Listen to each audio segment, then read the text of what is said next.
Hello, good morning, evening, and or afternoon. Hope everyone's having a pleasant Sunday. Wait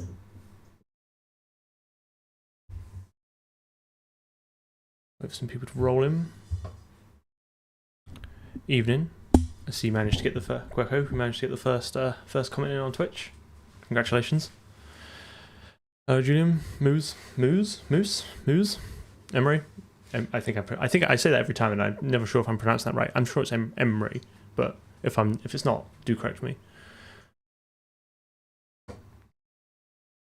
Gonna be doing some more physics shenanigans today, as evidenced by the title on YouTube.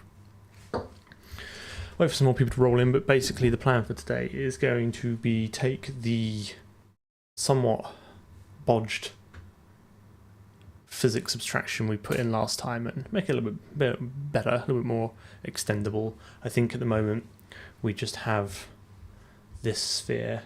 Well, I'm beginning in a second, but the sphere is kind of hard coded. We need a way to be able to extend that, add shapes, etc., etc. Evening, Sam. Hello, Suncat. Grueling Pine, indeed. Yeah, so to do basically is where's my thing? Here we go. So we've got a physics object in our physics system, but the code is somewhat hard coded. So when we construct our physics system, we create the floor and the sphere all within the constructor, which is not ideal, because unless the game requires us to have exactly those two objects with exactly those parameters, it's not particularly flexible. So the game for today is I guess is to refactor this and build a slightly better abstraction. So we might not end up with anything particularly new to show in visually, but the code will be a lot nicer. I'm getting an error on my... Oh, hang on. All right. I think I've got an issue. Hold on a second.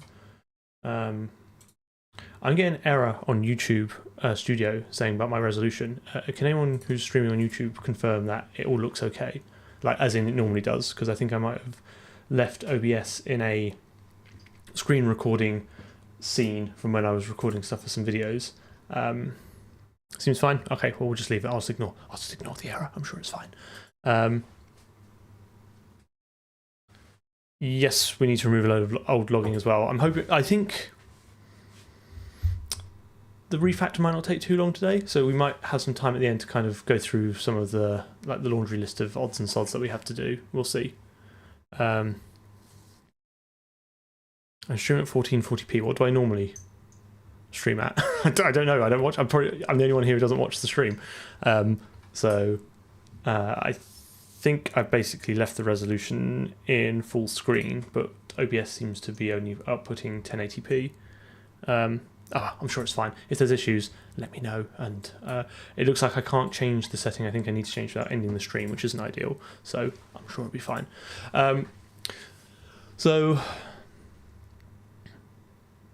Okay, someone in 1440. That's fine. That's fine. I do use ligatures. I find them pleasing to look at, but it's not for everyone, and obviously no one is under any obligation to use it. Ligatures are where you have a special font which combines certain characters together to make them more of like a unified symbol. So rather than having like double equals, you would get like that, or I guess the classic one is like bang equals not equals becomes that.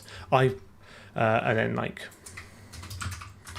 the less than as well. I personally find them easier to read, but it's quite divisive. Like, I think they're quite Marmite. You either love them or you hate them.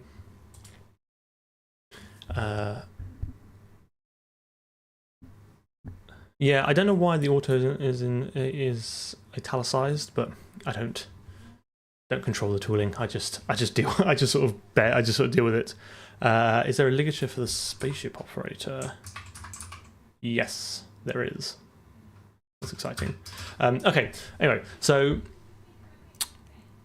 what I want, we had this issue last time where we created the debug renderer before we created the physics system, and because the physics system has to do this like one-shot initialization, it crashed horribly.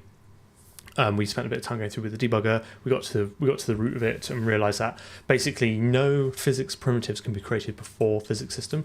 So what I want to do is constrain the API of everything we make such that only the physics system can construct it, which I think kind of makes sense because the physics system object here will effectively be a factory for physics things. So we're going to want to create a shape, and we're going to want to create a rigid body, and it makes no sense for those to live outside the physics system because only the physics system can really understand and work with them. So rather than having like an API which is like, I don't know, like auto add rigid. Bloody Copilot on. Give me a second. Copilot disable. Okay, thanks. So like add like this, and then we had, I don't know, a rigid body object passed by const ref value, whatever. That is irrelevant to this, right? Say you had something like this, then it would force you to create the rigid body outside the physics system, which we know is wrong because we can't construct anything before this. So what I want to do is have something like this, which is like create rigid body, and then this will have the arguments that we need for it, and then this will return a rigid body, I don't know, probably a pointer. So physics system is effectively a factory for all the physics things that we want to do. That's kind of my plan. I think that's, we'll see how we get on with that. Have you got Copilot standard on or standard off? I think it's whether the default install is set at Neovim, which I think is on, and actually I use Copilot a lot for side projects and messing around with stuff videos and other stuff, so it's only for the streams that I turn it off because we're going to do it all ourselves. I think we've used Copilot once in this entire stream for some of them, for the matrix multiplication methods, because I really couldn't, like, I know how to do like first row by first column, second row by first column, etc. I just could not bother to type it all out, so I got it to generate the loop for me. Cool. Okay, so I guess I'm kind of gassing a little bit, but this is I think it's useful to kind of go through my thought process.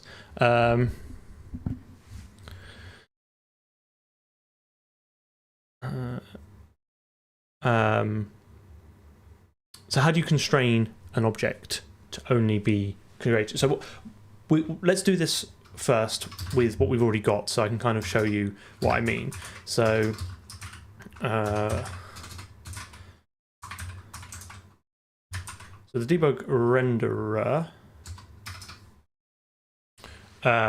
is an object that facilitates the rendering of debug information in the physics engine. The fact that it's kind of implements a jolt primitive is somewhat irrelevant. The idea, like we literally saw this last stream, you cannot construct this before the physics system. So the physics system has to have been initialized first. So how do you, and this is more like a larger design question, like larger design, I guess, consideration, because we don't want to make mistakes. We want to write code such that it is hard to misuse and make mistakes. So we need to construct it such that only the physics system can effectively construct a debug renderer. So there's kind of, well, there's the sort of obvious way and then the not so obvious way. So the obvious way is you make the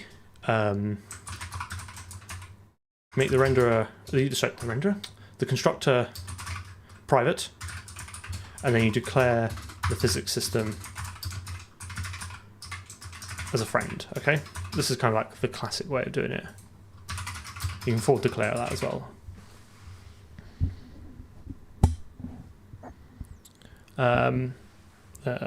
I'll get to your question in a second. I'm just going to kind of go through my thought process first.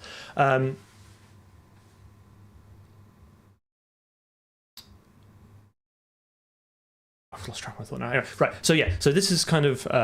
Well, I won't clip that bit into a short of me just staring like stupidly, blinking stupidly into the camera for 30 seconds. This is a rhetorical answer because I know the rhetorical question because I know the answer, but I'm kind of curious if people have heard of this before because it's one of those. This is one of those things in C++ that are you don't use it a lot, but when you do need it, it is very helpful. If that makes sense, it's kind of one of those like not tricks, idioms or paradigms. Like I need to be able to constrain where something is constructed. Now I know how to do it. So this is kind of like the classic way. Is via a private constructor and then a friend method. So now, basically, if we go into the physics system, only the physics system can construct this. It can call this because it's a friend. Everyone else who's not a friend will see this as a private method and therefore not be able to call it because it's private.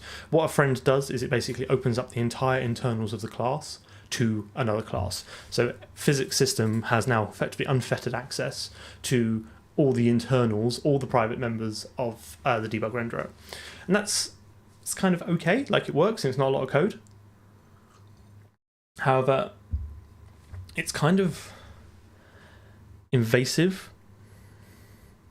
in the sense that now physics system has complete access to the internals of debug renderer, and we might not want that. I mean, you could argue that the physics system should have probably complete control over all the physics primitives, and there's no reason it shouldn't have access to the internals. Like there's nothing that debug renderer could probably create that physics system wouldn't want or need access to or shouldn't have access to.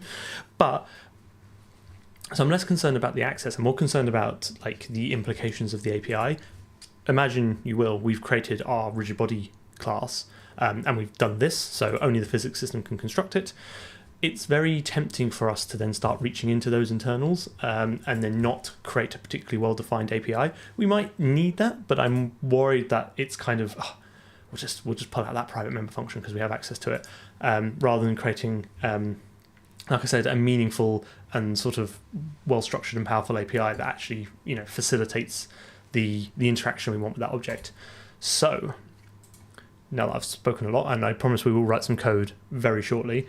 So there's a good point there. So a lot of this depends on what you want the game code to be able to do because you're the only one writing the code. It's true, and I could just make life a lot easier for myself and just do all these shortcuts. But again, part of this streaming series is for me to kind of have a platform to talk about C++ and various like design decisions and trade-offs and things you can and things you can't do. So I am using this as an excuse to kind of go through interesting parts of C++. It's kind of the game itself is almost a vehicle for me to kind of talk insistently about C++ for several hours, several times a week. So has anyone heard of the passkey idiom?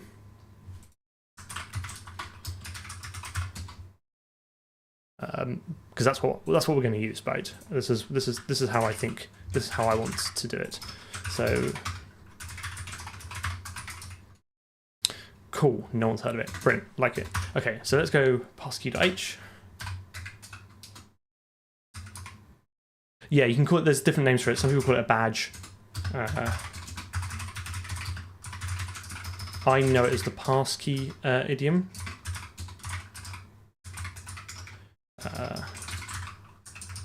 So what we're going to do is we're going to use templates because everything's better with templates.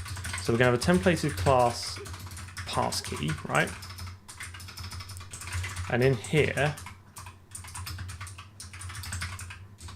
we will have right.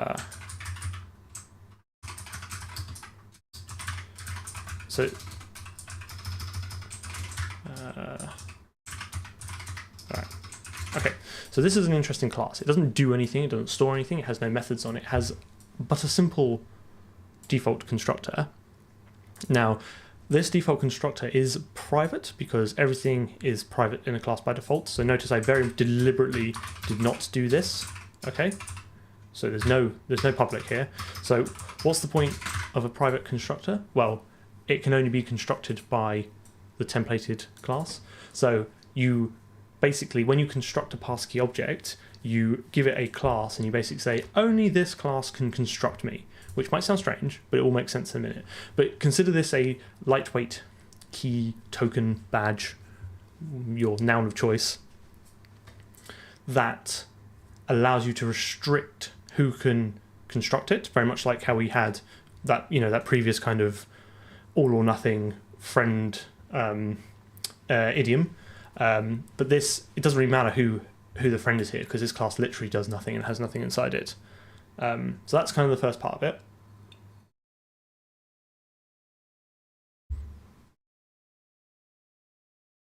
It's not quite like an atom, because there's no like locking or unlocking. It's literally just an object that only one class, that when you define it via this, when you instantiate it with a template, you are basically saying who can create it.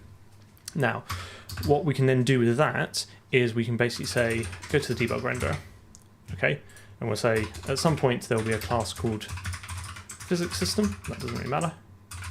And then we can have a public constructor, right? And then this will take pass key, a pass key on a physics system, right? So now we're basically saying this basically removes the default constructor, right? And I'm not going to add another one in. So the only way to construct this object is to pass in a pass key, but the only one who can construct a pass key is the physics system.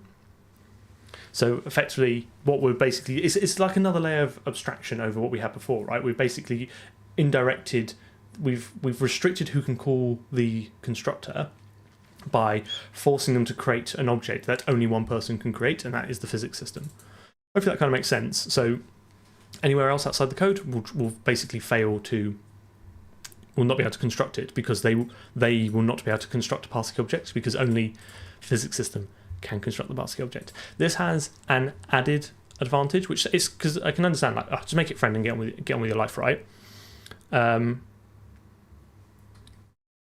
But this has an added advantage. Is one, we don't have to sort of give, obviously, like full access to the class. So physics system cannot see any of the internals of this class, but also we can selectively, if we need to, restrict other APIs. So say that there's a special like auto, I don't know, do something special, right? We could also, this could also take a pass key, right?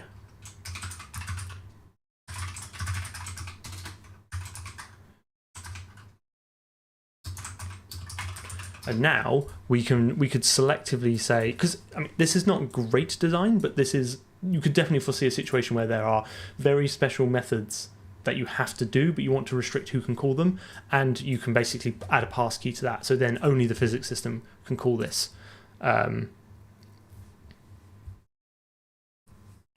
So hopefully that makes sense. Yeah, so this is called the pass key idiom, sometimes called the badge idiom, and the pass key is a super lightweight class, and all it does is basically use a template to restrict who can construct it, and then from that we can kind of start building out. So the class itself is very upfront saying, I only want to be able to construct it by the physics system, and this is part of the API, right? This is not hidden in some sort of friend thing. If you were to use Doxygen to generate documentation for this, it's very obvious that, oh, I now know who can construct this. Yeah, and then the point now is that I can kind of get what I wanted before, which is to restrict who can construct this without giving too much power to the physics system. Again, like, do we need this? Absolutely not. Is it kind of fun? Sure. Like, and this is all about, it's about trying to have fun with C++, which is easier said than done sometimes. So I think this is kind of useful. So we're gonna go with this, because like once we built this, we can just slap this wherever we want.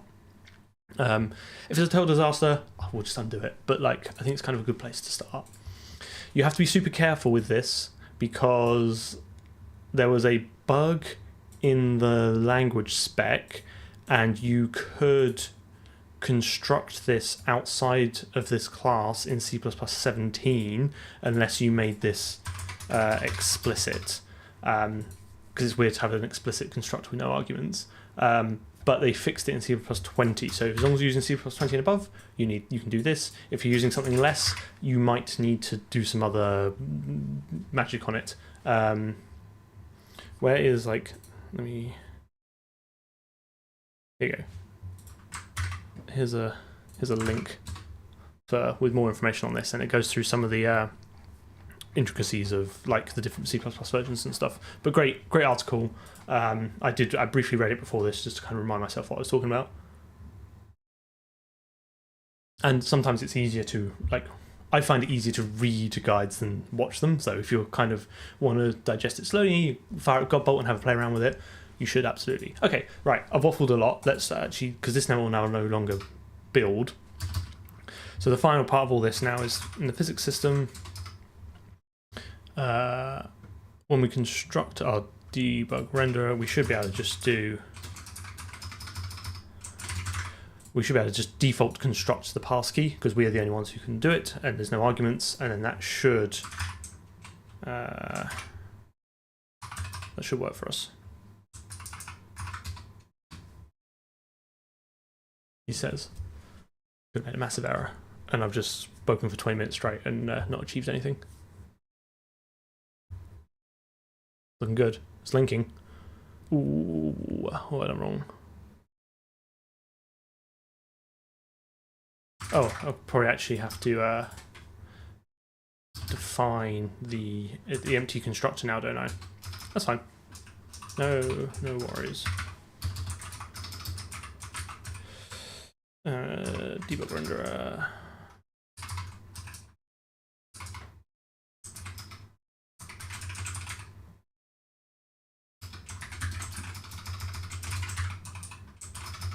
Okay.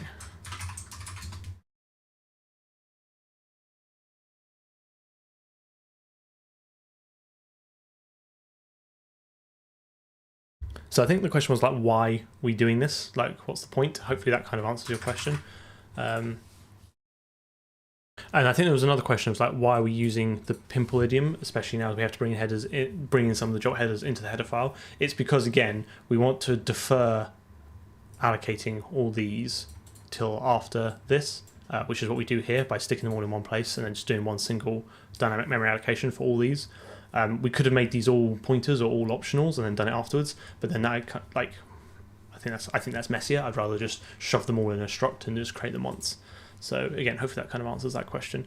Okay, so now we kind of have to refresh ourselves of what we did last time, because I think there's basically two components to this. I think you create a shape and then you create a rigid body around the shape, and they all have their own various arguments. I need to kind of remind, and then you also got the concept of like static and dynamic. So yeah, I'm not really sure. I think we just need to kind of figure out what we're going to do. I think the example code we were using, if I remember correctly, was kind of like, here are the two ways of doing it. And I think this is more like combined way. So you create the body interface. Then you create a box shape settings, and then you have to do set embedded. It wasn't immediately clear what this does. This means the type can be used in compound or constructed on the stack. The release function will never destruct the object. Okay, interesting. So they must have some sort of reference counting or some sort of lifetime management. And then by calling set embedded, you basically, because this is stack allocated, right? This is just only lives within this scope. So this is deallocated, or the destructor is called here. So this set embedded presumably enables that. It's kind of an interesting API. I feel that's kind of, this is exactly the kind of thing I want to abstract over, because I feel like this is super easy to miss, and then the whole thing will go bang because the system was not, the physics system was not expecting it to be stack allocated.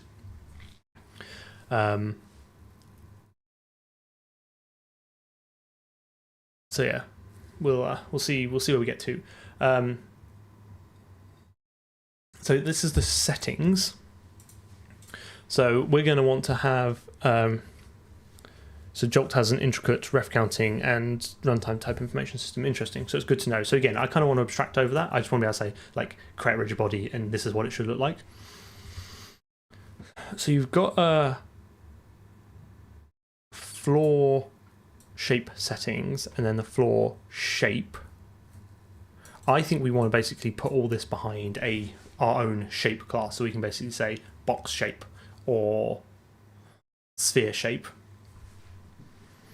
And then here, body creation settings, and then like the static and the body. I think we want to have a create rigid body, and we pass it a shape settings.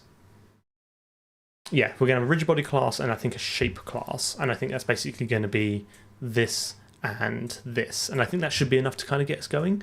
What I'm unsure of is, with all this reference counting and stuff, how easy it is to like copy that shape around, if that makes sense. Like, is it safe for me to create this once and then say create 3 or 4 rigid bodies all with the same shape settings? That's something we've got to try and figure out.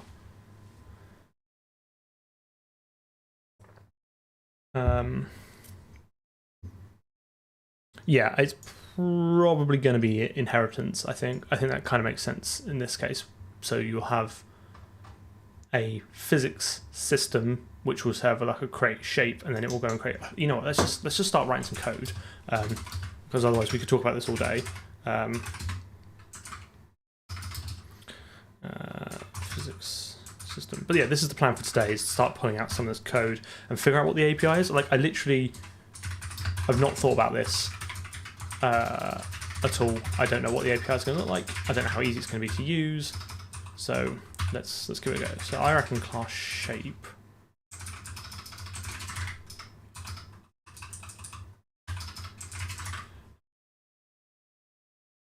And then you're going to need to get, so what does, because we've got to think about, we could easily take this and shove it in a class, right? But then the question is, like, how is that consumed? Like, what does the next person in the chain need?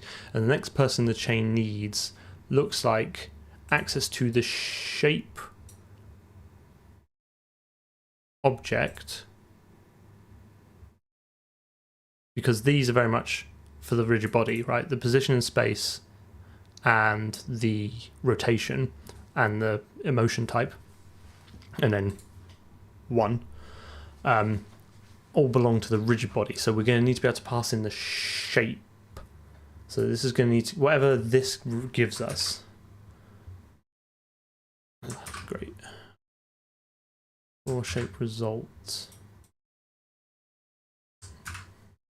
Shape result. Okay, won't give me that. We're going to need to pass out. I'm not quite sure what type this is. Is it a ref? This is a reference count type, so pretty much like a smart pointer. So we might just be able to return that as like a native handle. So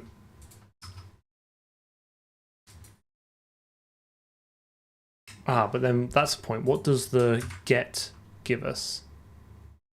We've got shape result. Here we go, which is a result. Oh my goodness, of a ref of a shape. So the ref. I wish I could see the ref type. I don't know why it's not giving it to me. Is this? Here, result. Oh, this is the result. So the get gives us a const ref to the thing we've templated on. Did I see that right? Get const type ref type. Right. Okay, getting there.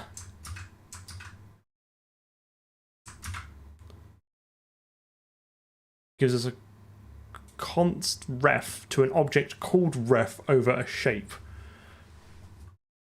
I think.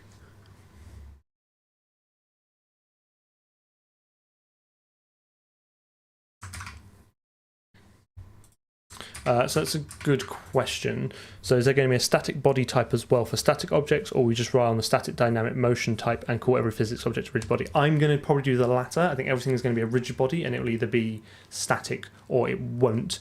I just think that is easier to be able to talk about them all the same, because for instance, if we wanted to do if we need to do our own collision detection or something, or like raycast through the scene, it'd be easier just to have a collection of all the rigid bodies that we want rather than to keep them separate and then be effectively incompatible types. So that's my thought. I'm willing to make a mistake on that one, but that's where I'm probably going to go start with.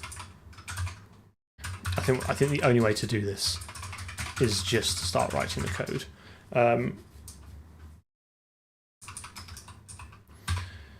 So this is going to be, let's bring in some stuff. We're going to want,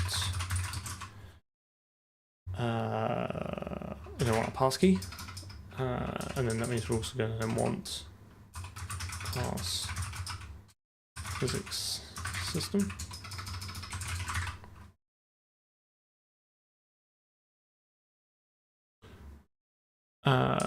And then what we're going to wrap, what we're going to own, must be part of jolt, right? So we're going to want, ultimately we need to be able to return this shape. What did we say it was? It was a ref to shape. So we're going to need to bring in whatever ref is and shape.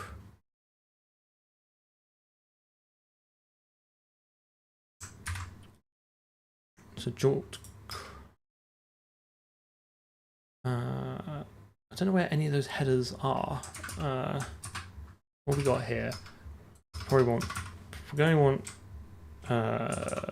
want a jolt, and then we're going to want. Is there just like do they have a base shape class? Yes, they do. Okay, fine. So I think that's gonna be what we want.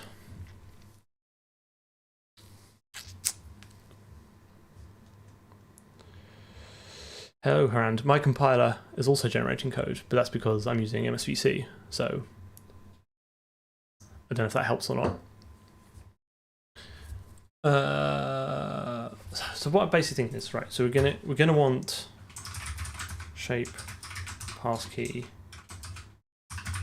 physics system,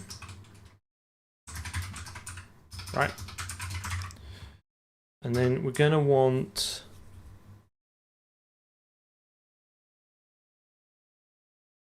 sorry to hear that I'm using MSVC. MSVC gets a lot of hate. I think it's pretty good.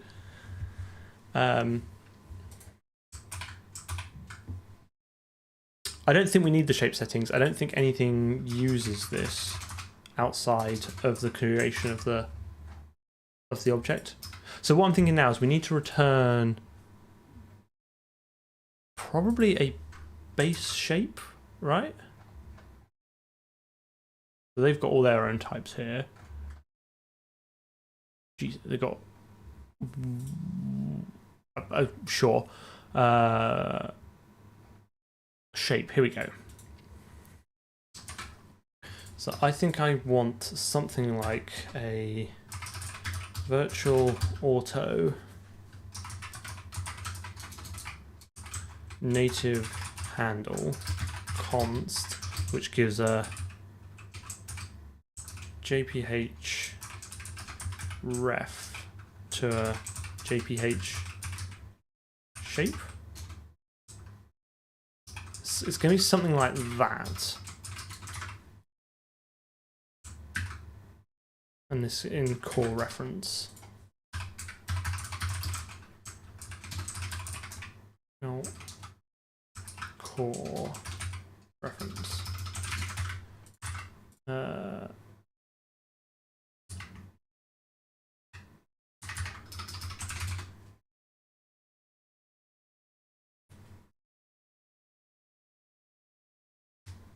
I just feel like, yeah, like using Vim and MSVC, like isn't that how it was always intended to be used? I'm hoping I will still be streaming in 15 minutes, yes, because we're only about half an hour into what is probably I plan to be a 2-hour stream and normally ends up being a 3-hour stream. So yeah, I'll be around. No, auto didn't like auto when I was inheriting from the class, and I actually been meaning to. If we have time, remind me to go back and double check that, because I'm still not totally convinced about that whole thing. But yeah.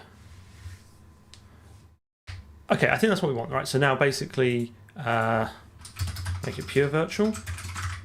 So now someone will come along with a shape, and they'll basically you construct it if they want, they store whatever they need internally, and then they just be able to. It's basically just a wrapper around this, but also handles all the construction. I'm not sure if we need our own RTTI at this point. So RTTI is runtime type information. It's basically how at runtime you can query information about the type. You can effectively roll your own by having an enum of all the shape types and returning it. That's like a super simple way of doing it. And I think we need that. I really would rather talk in terms of interfaces anyway. I don't know, like it builds the code I want, and it has pretty much all the features that I want, or at least on par with all the other compilers. I think at the moment there's not a lot I think missing from MSVC, especially on the library side. I can't remember on the language side. I desperately want start lifetime as, but no one's got that yet, so that's what we're waiting for. Okay, right, let's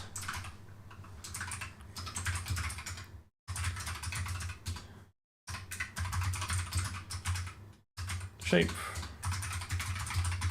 into this game, and then what we're going to do. No, we're not going to do that at all. We're going to do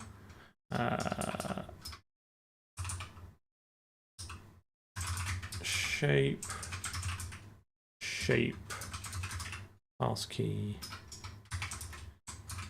physics system.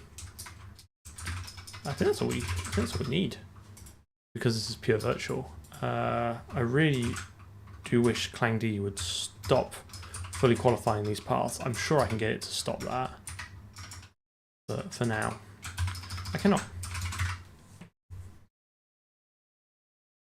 Has it been long enough for you to form an opinion on using Jolt so far? No, it seems very similar to Bullet. Maybe that is, I don't know if that's a fair or unfair thing to say, but my experience of it so far is largely going through the same motions that I would do with Bullet. So, and I don't mind Bullet, so I definitely don't mind Jolt.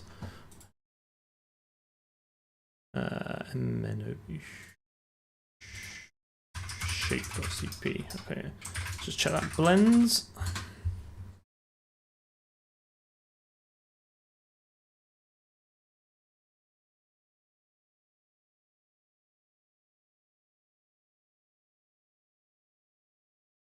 So yeah, not naming constructor arguments in header is an interesting stylistic choice you've never thought before. I mean, if you don't need it, don't name it. It's very, I would say this is now even more obvious that this is just part of some other paradigm that is just to be constructed and passed in, because I don't even reference it. So yeah.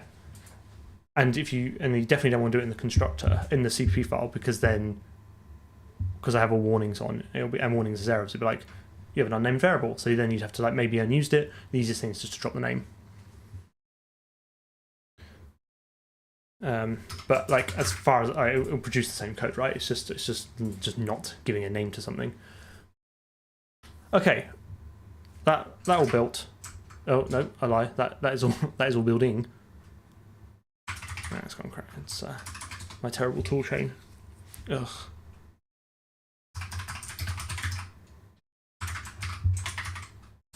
We'll get there in a minute.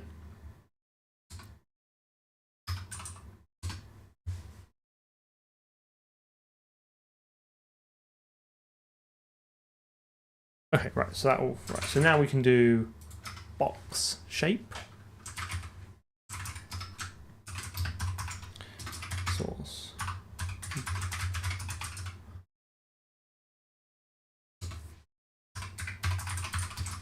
Nope.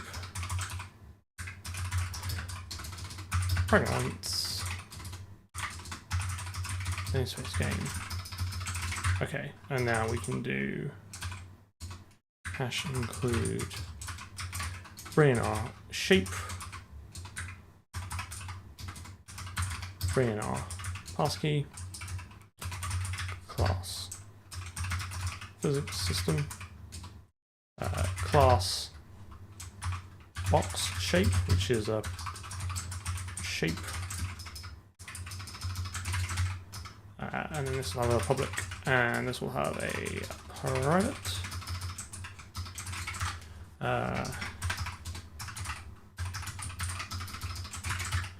Then this will have to, because we've done this in the base class, this will force us to do it all in the derived classes as well, so we can't accidentally miss one. You could have just missed this out and then have all of, because you can't construct this object anyway, because it's got a virtual, it's got a pure virtual method, we could have dropped this out and then just hoped that we remembered for all of our deriving classes to add it. But the fact that you have to pass it to the constructor in the base class means we will have to accept it in the constructor of all the derived classes, because we can't just make one, because we will not be a physics system. So it's kind of nice how that kind of percolates down.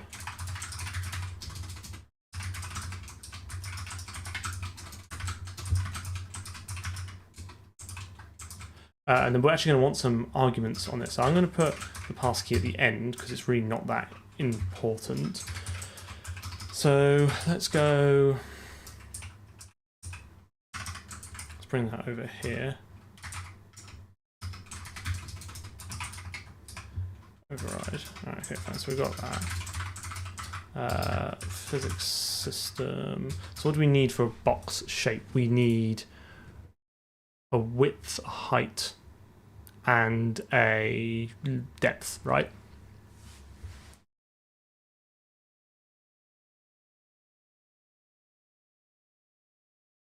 I am really liking fish so far. I've switched to using it at work as well, and I'm kind of pretty much like in the groove of it now. I've configured it how I like. Got the Vim vi bindings, a few other little tweaks to kind of make the autocomplete work. I think it looks nice as well. What I really like is that when you background something, it gives you a list of all the stuff you've got backgrounded. So like every time I run something now, I can see that I've got this in the background, which I think is quite nice. Obviously, you could probably do this with any prompt, but when I selected this style in the prompt configurator, it just gave it to me for free, which was nice. Yeah, I'm liking it.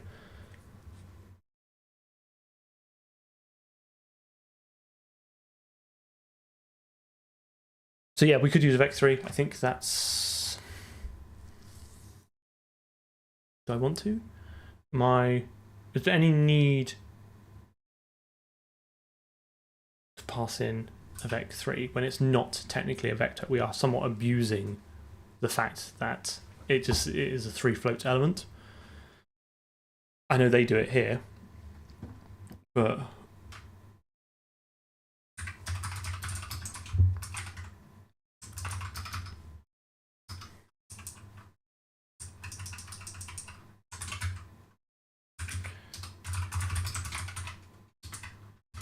I guess it's probably not worth. I've already spent more time thinking about it than is probably worth it. Because at least that is, I guess it is defining along an orthonormal basis the x, y, and z, not orthonormal, an axis aligned basis. The 3 extents. Box shape CPT file, you're typing the header in for it. Oh yes, well done. Good spot.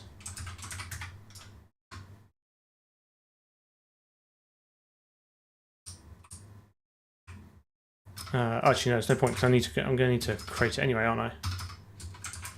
So source shape dot h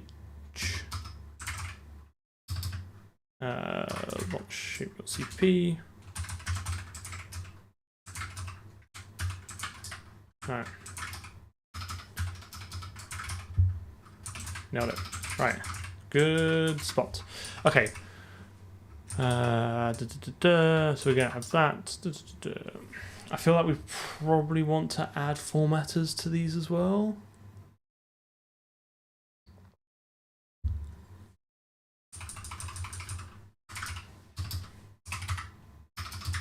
Like, It always feels like a lot of work, but I always regret not doing it. And as I've taken the time to kind of build out a better abstraction, it seems a shame to not do it now.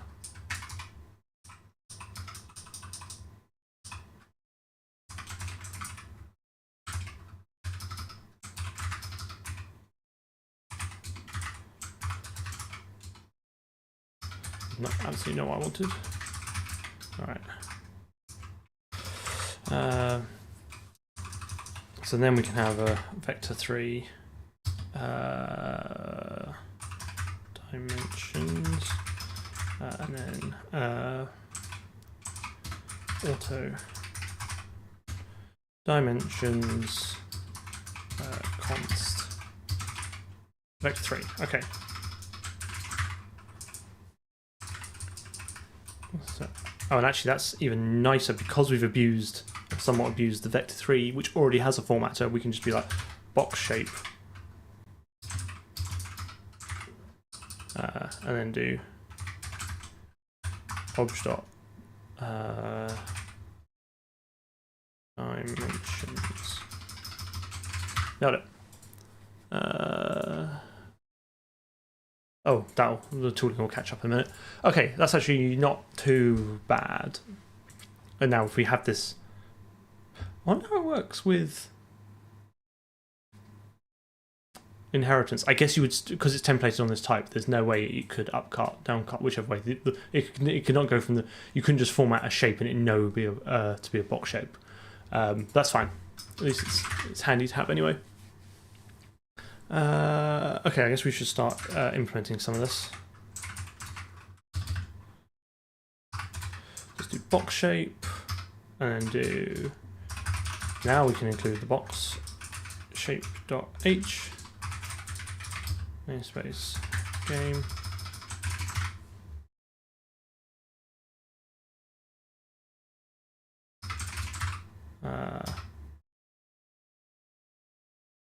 Trying to get SD for non-added document. What the hell does that mean?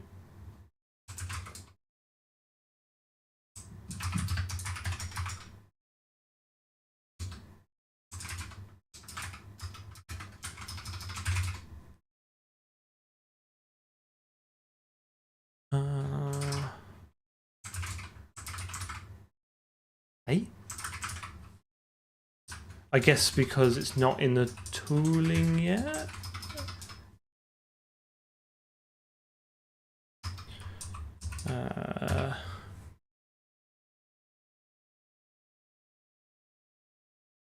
That's fine. That's fine. I'm not worried. And neither should you be. Box shape. Box shape. Oh, it's literally going to not give me any autocomplete in this file now. How strange.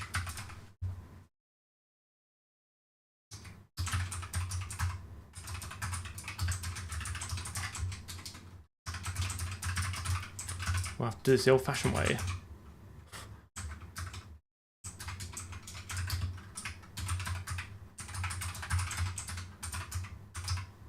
That should be enough to get it to compile. So what we'll do is we'll add it to the CMake file.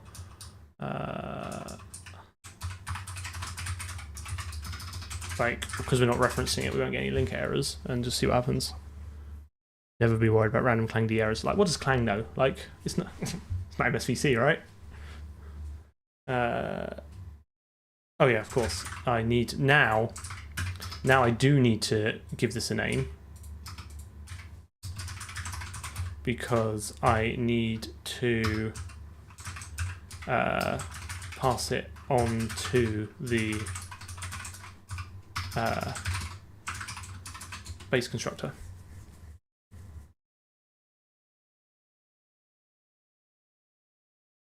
Yeah, so I use compile. So CMake is configured to output compile commands. The issue I have with my tooling, and I've not found a way to fix this yet, is that compile commands only generates information about files that are compiled. It's kind of in the name, and header files are not compiled. So compile commands JSON will literally be like, here's all the options you need for this CPP file, and here's all the options you need for this CPP file, PP file, etc., etc., etc. So when you have a header file, what you find is that there's no information in the compile commands. So this is where you get all these horrible errors. It's just like, I don't know what to do with any of this. So I use a tool called compdb, which enriches the compile commands with all the header files. Effectively adds them to it, so then the tooling picks it up. So now these should all disappear. See how I hit :E, which reloaded the file, clang D then refreshed, and then it picked up the new compile commands, and now now I've got full access to all the C++ 2023 goodies in the header file. It's a little bit lame. I do not know why this file specifically though is having a bad time.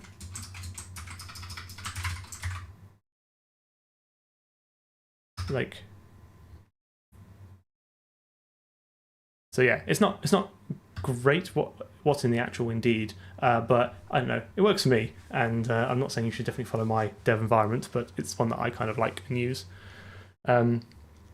So I could add the compdb command to the end of the build script, but it's not required for building. So if I was to ever, I don't know, move this onto build on another machine or open source part of it, it's kind of, I try not have stuff that's specific to my misery in there. Do you know what I mean? That's kind of why I've not done it. I'd rather just run that command every time. This is interesting though. I really have no idea why it's suddenly got the hump about this file in particular.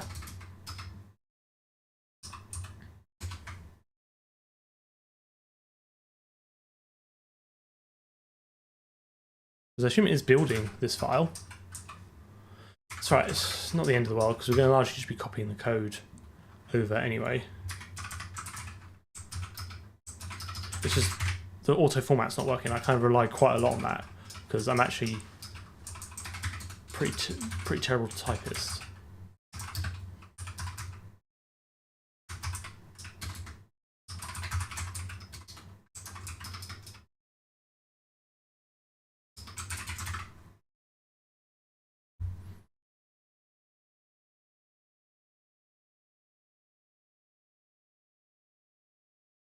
Hand. No. I mean, but yes, but but also no.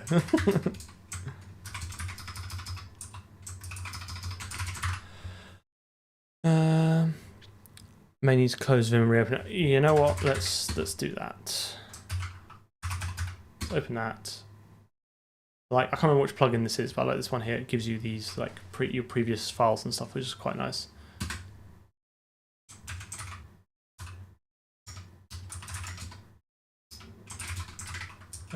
So is this okay? Right, so good. Yeah, sometimes you just got to take near Vim around the back and shoot it and start again. Okay, fine. This makes sense because now I've missed off all these, which it wasn't telling me before.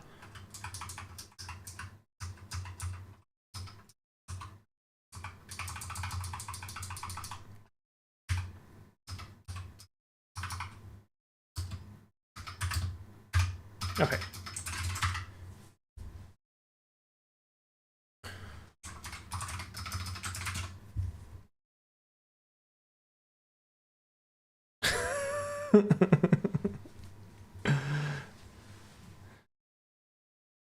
I'm useless with physics as well, so if you're doing the shitposting, what does that leave me left to do? I guess just drive the keyboard and hope for the best. Right. Okay. Let's add some. Speaking of physics, let's add some physics code. So we want. I pretty much want all this, I think.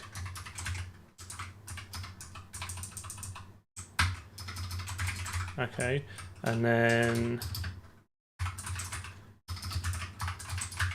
box shape, right? And then this is going to have a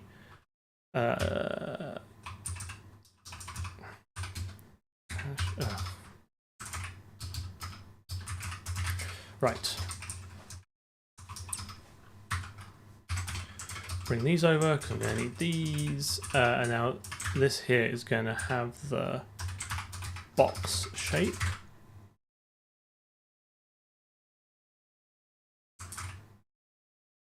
because now I should be able to store. Do I store a? Is it like a? Don't even. I literally have no idea what I'm storing now. Is it a ref to the JVH box shape? And then can I default construct that? I probably can't. Am I gonna have to dynamically allocate that? I really hope not. Oh, lots of questions today. I thought this was gonna be an easy stream, and I think I might have set myself up not for failure, but for a bad time here. At least got people shit posting in the chat to keep us all entertained while I flail around with Jolt.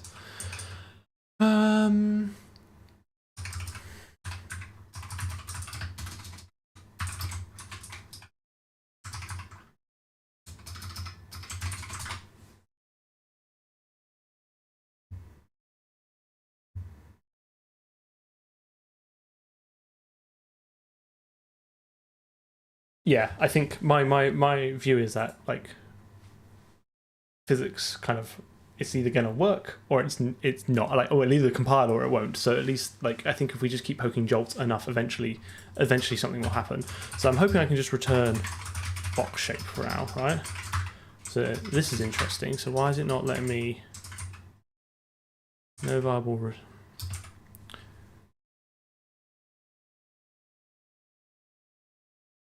no viable return type constant? I guess because it's reference counted. It won't let you be const, which means I've already got the API wrong.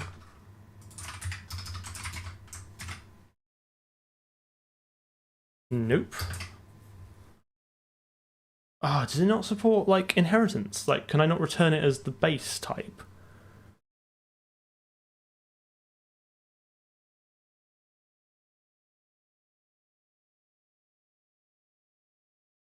Been meaning to catch a stream for a while. Mostly interested in the reverse engineering stuff, but it's cool when someone teaches game dev by example. I'm not teaching game dev. I'm figuring game dev out live, and I think that's quite an important distinction to make. I'm not an expert in this. I don't work in the industry.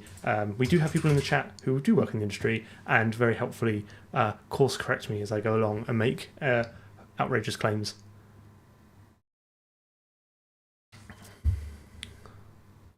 Yes, I'm teaching how to teach yourself game dev.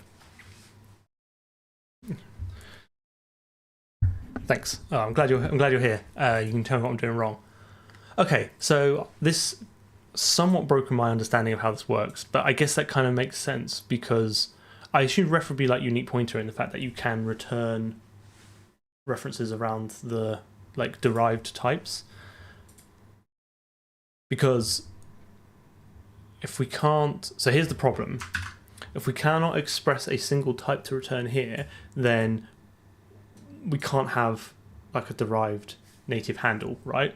Sorry, we can't have a virtual native handle because what would this type be? And you can't have templated, if only you could have templated virtual methods, but here we go. You can't mix static and runtime polymorphism like that, not easily.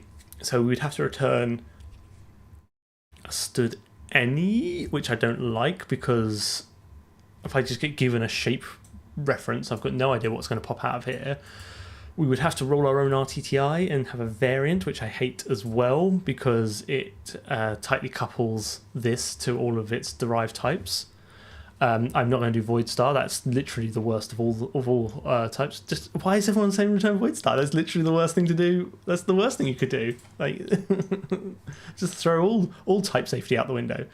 I think I need to go and look at what some of these types are.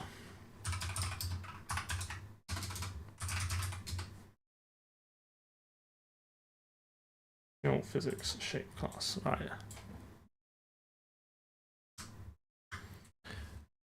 So shape itself is a ref target shape,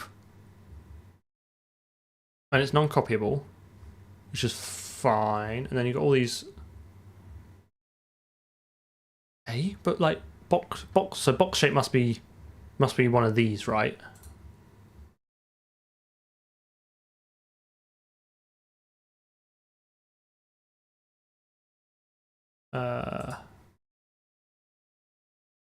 Hello? Computer? Hello? Come on. I can actually go and find box shape quicker than this. Here you go. implemented in box shape. What's this? What's box shape? What's box shape when it's at home?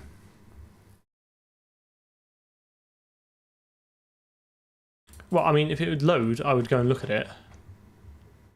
Convex, nice. People called it. So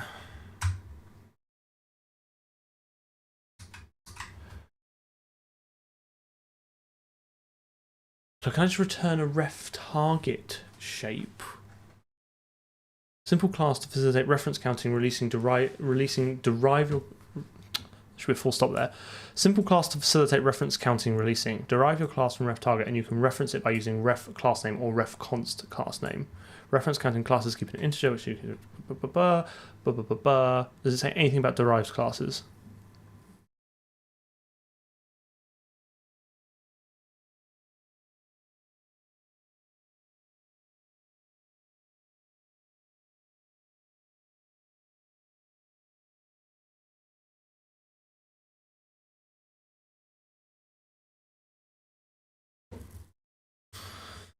I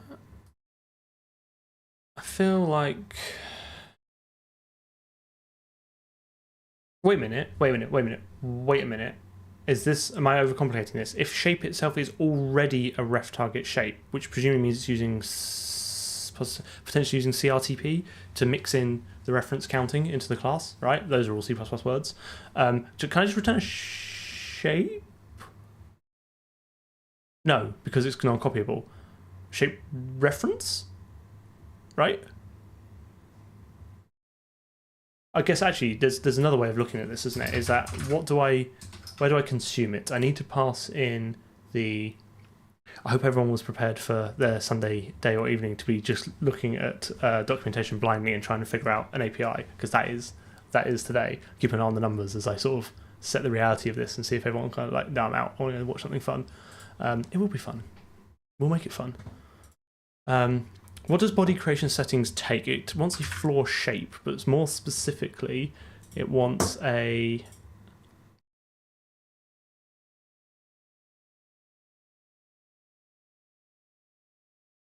shape pointer? Or it takes the shape. Interesting. So it just wants a pointer to a shape. So I can return that. I can just return a const shape pointer, can I? It's a thing that I can do, surely. So does this actually become that? Right? You get me?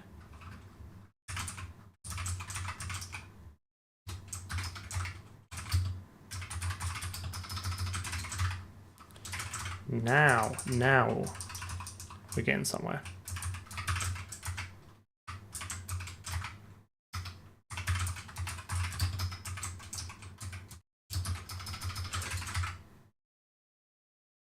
Which means the method itself can probably become const again. Because I'm just going to. I think this makes sense, right? Because I, as the box shape abstraction, will own the shape primitive inside it, and I'll just hand out a pointer to it for people who want to use it. I'm not transferring ownership to them. I'm just letting them peek at the native handle, as it were.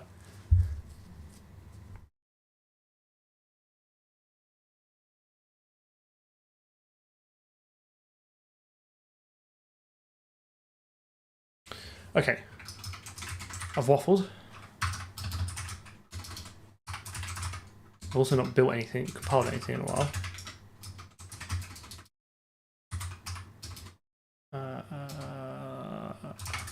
Override. Another thing that annoys me about, I've yet to figure this out with Clang format, is I don't really like the way it puts the space there. I kind of understand why it does it, because you would do that if you were declaring it as a variable, you would have it not separated, but I kind of feel when it's a type, when the type is standalone and not part of a variable declaration, the space seems strange, but maybe that's just me.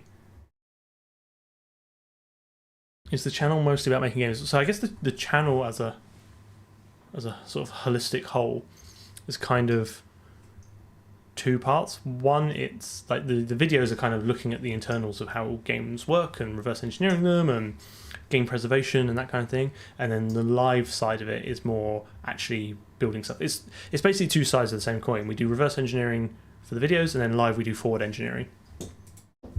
So you can kind of come along to whichever one you find more interesting. I don't live stream the reverse engineering stuff because it's largely just me staring at a screen with a quizzical look. I mean, that's what this stream is today, but it's even worse for the reverse engineering. It's lots of me just sort of staring blankly at a screen, questioning all my life choices.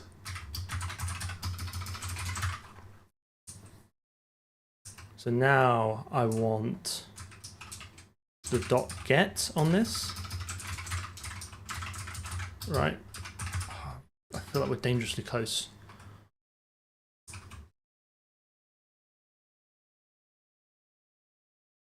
Whatever this create returns is what I want to store in the member variable. And then the .get gives you a pointer to it, very much like a unique pointer. And then that pointer is what we pass into here. Right, so let's... It doesn't like it, but that's fine. We'll make it like it in a minute. Right, I think we've got all the code we need here. I don't need to keep switching back to that. Right, okay, so floor shape settings equals that. I think that can actually be const. And then I need to convert the dimensions to this, but we've already got a method to do that, and I need to pull that out into a header file because we're going to be using that quite a lot.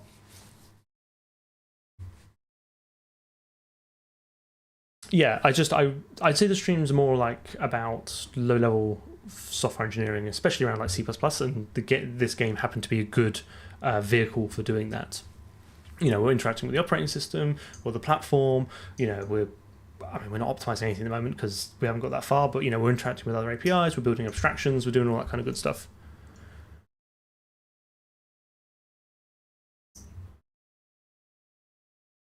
Okay. Actually, I bet that won't work, will it? Because that's almost certainly not a const method. It is? Okay. How? Access class is embedded.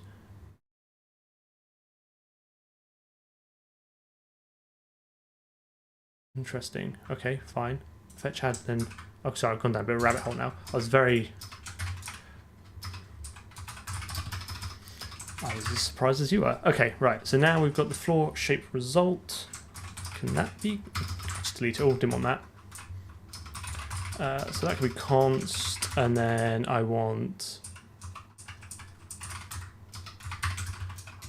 box shape to be that. So that I've definitely got the type wrong. That's fine. So first things first. Let's get rid of. No, let's not do that. Let's go floor and do some S. No, it's an S. Floor with box.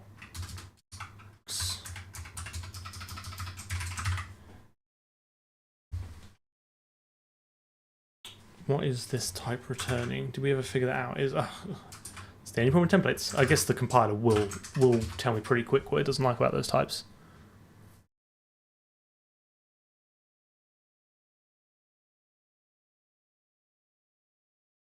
Okay. Cannot convert line 25, that's what I want. Cannot convert argument 2 from const type to T star with no user.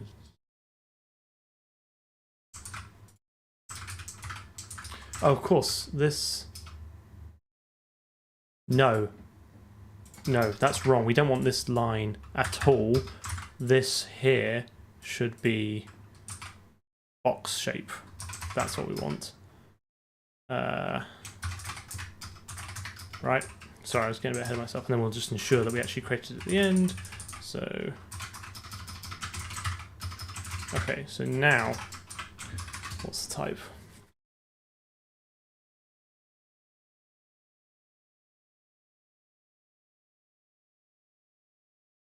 Cannot convert argument from shape settings result. Ugh. There you go. Cannot convert shape setting shape result to box shape. So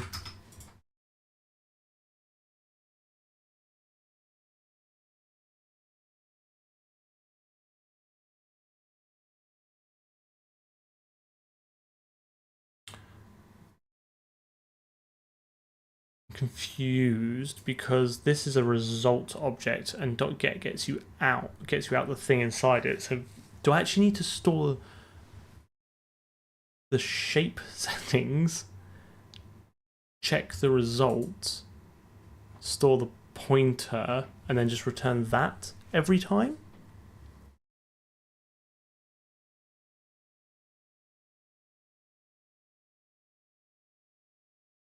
But I'm not sure that you can't just create this. That is what it's saying is like this isn't going to work, right? Because this returns a result type, which is not here, which is a wrapper around the reference. Yeah, but so yes, you do .create.get, right? But my question then is like, what's the ownership semantics? Like, who is owning? Because .get gives you out a pointer, as far as I can tell. So who owns the original memory? I'm concerned that it's tied to the lifetime of this object that we've done as set embedded. So what I think we actually want to do is settings, box shape settings, right? And then have a const jph box shape, right? Bear with me. I think this is where we're going. All right, and then we do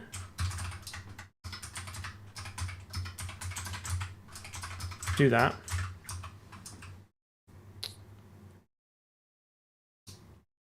Oh, is it non-copy? Because it's copy ass. It's not copyable. It's fine, because what we'll do then is we will do, actually just declare it here. So box shape settings, jph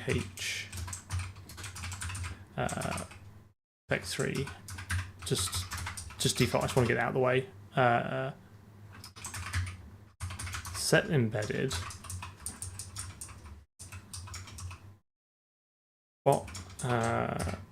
const auto result equals the box shape settings create. Ensure the result is valid, and then do box shape equals result dot get. That can't be const, fine. Okay. Oh my goodness, what's wrong now? What is it not like now? Okay, I'm very confused now, because if we look back at the physics system, right?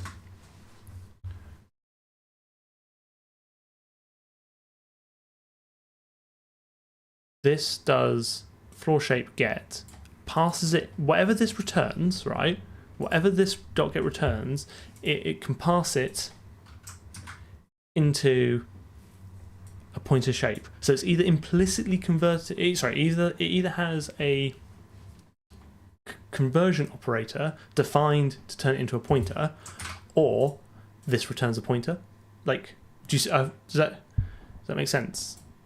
No, there's no ampersand. Look, it literally just passes whatever this type is, right? It passes it in here. So yeah, it's like, I get what you're saying. Like, was I taking the rest of it to turn it into a pointer? I'm not. This here takes in shape, right? It also takes a shape settings. So can I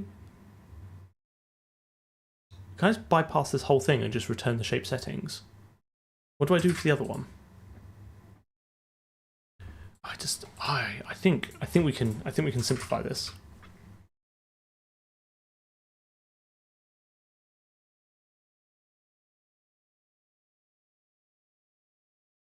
I think we can simplify this, which I've been saying since the start. It's definitely not getting any simpler. Oh, but then what do you return it as with a native handle? Oh, because I bet this isn't. Oh, wait a minute. No. Right. Yep. We're getting there. We're getting there. I can feel it. Body creation settings. This takes a shape settings object, which I bet is the is a base class. I've totally lost the plot here.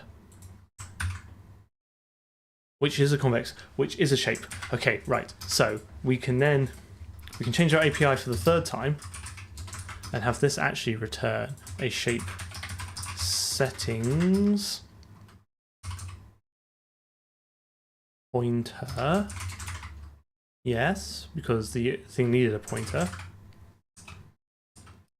Shape settings pointer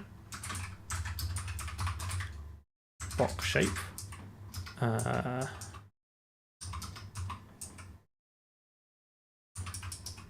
Don't think we need any of that, and then we can just do the address of box shape settings.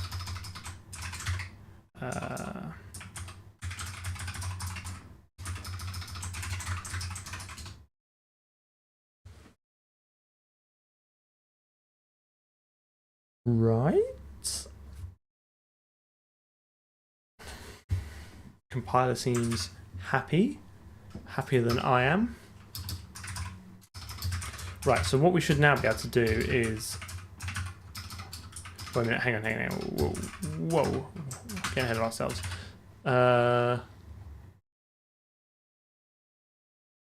Was it the debug? Somewhere we defined these. So we need these, and then we need the inverse of these in like a utils function somewhere. Yes, that's why I'm. Good point, Queco. That's where I'm getting at. Like, but I don't want to. I just want to write these once and stick them in a utils file, and then we can just keep using them whenever we need to. So e source.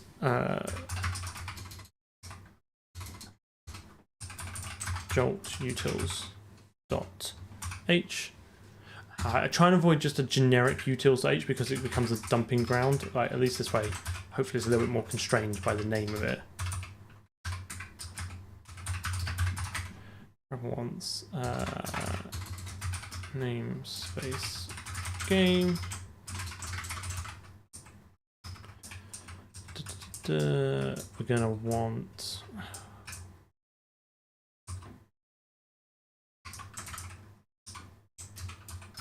that, and then we're also going to want to include vector3 hash include color, and then I think we need this special color type here. It can't. Thou shalt not put any jolt headers above jolt.h.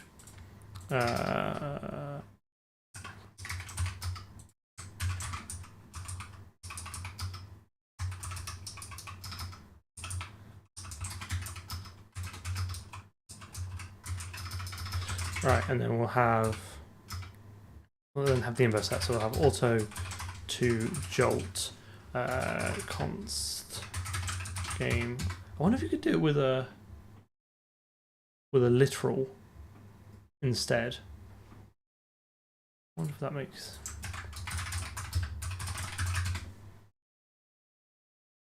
Oh no, can't. Aren't you restricted in what it can take? Can't only take like a long or something weird, or like a numeric type.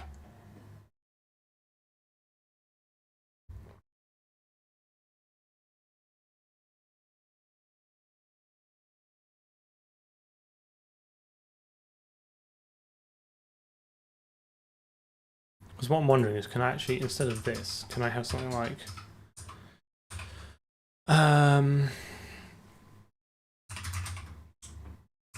game vector3 operator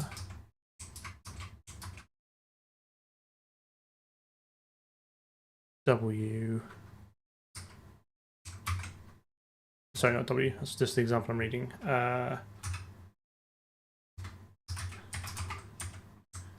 Native JPH R vec3 arg.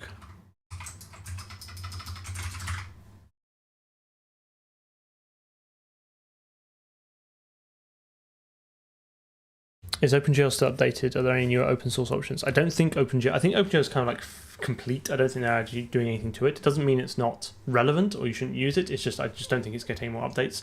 The newer version, I guess, would be Vulkan, but there's quite a big difference between OpenGL and Vulkan. Is that what I want? Did that work? What's the vec3 arg? Parameter literal must have type unsigned. Yeah, okay. I don't think you can do that of custom types, which is the same. Fine. No dramas. Just do it the old-fashioned way. Too jolly. Const vector3 v jph r vec3 I don't think it'd be, because isn't that a reference?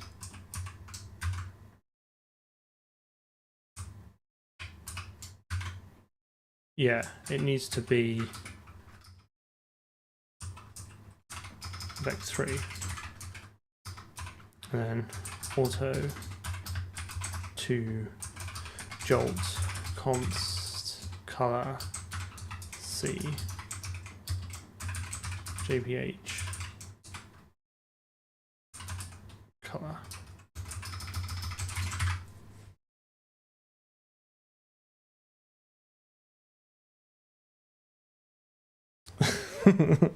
The thing with Vulkan is to nail it first time so you never have to deal with it again. I think that is very good advice. I unfortunately, when I had to go at it, did not nail it, and now I have zero motivation to go back and give it another go.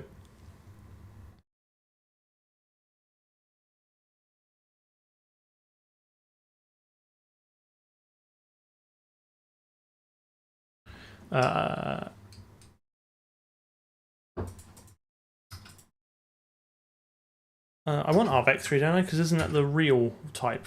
I mean, it's the same, right? It doesn't really matter.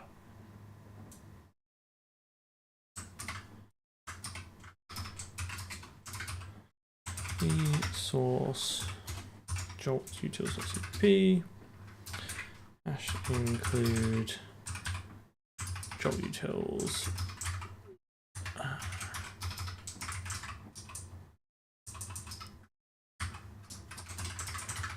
Break that. Namespace game.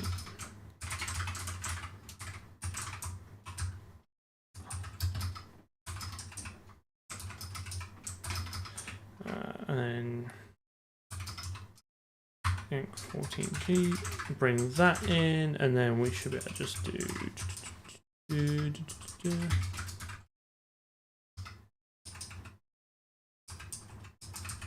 Okay, getting there. Getting there.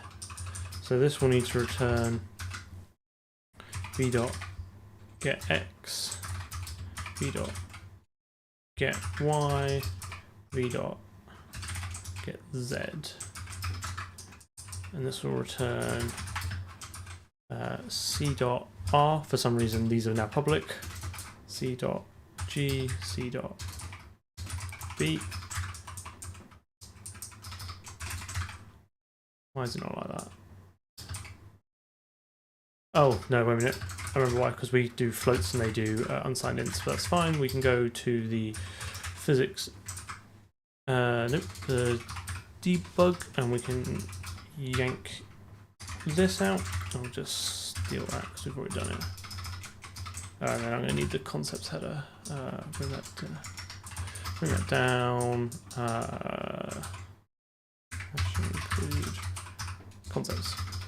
Okay, nailed it. And then return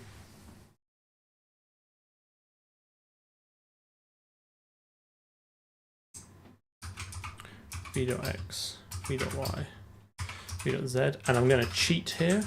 We don't need the to color for the moment, and I cannot be bothered to do the other float to int conversion because I'm lazy. So I'm just gonna omit that until we need it.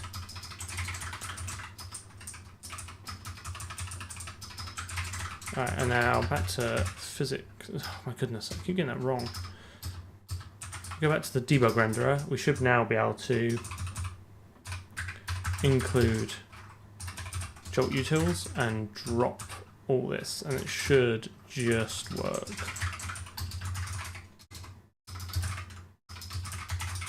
Bring in the jolt utils.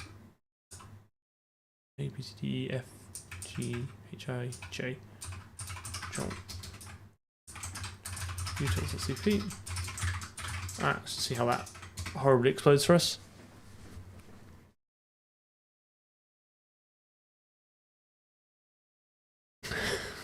Just give up if you need it on if you need Vulkan on mobile.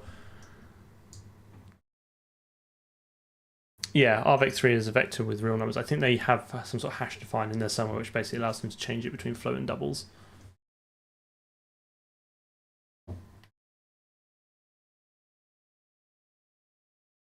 Well, an hour and a half in, and I've not actually successfully abstracted anything yet. So about as well as I thought it was going to go. Why do I need it? Why do I need what?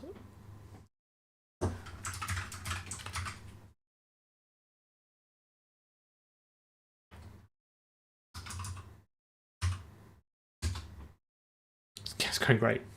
Best stream yet. A lot of people are here though, which is good. Like, it's always good to see. I'm glad everyone's here. Got nearly 150 people across both platforms, which is good. Why do I need the rvec3? Because that is the jolt interface. Like that is the jolt type. So if I want to talk to jolt, I have to talk in terms of their type. But I want to, for the rest of the game, talk in terms of my type, which is why I provide like a small conversion layer between the two of them. So for instance, box shape setting here requires their type. So what I can do is now bring in what I called it, like jolt utils. And now I can just do to jolt and pass in my dimensions.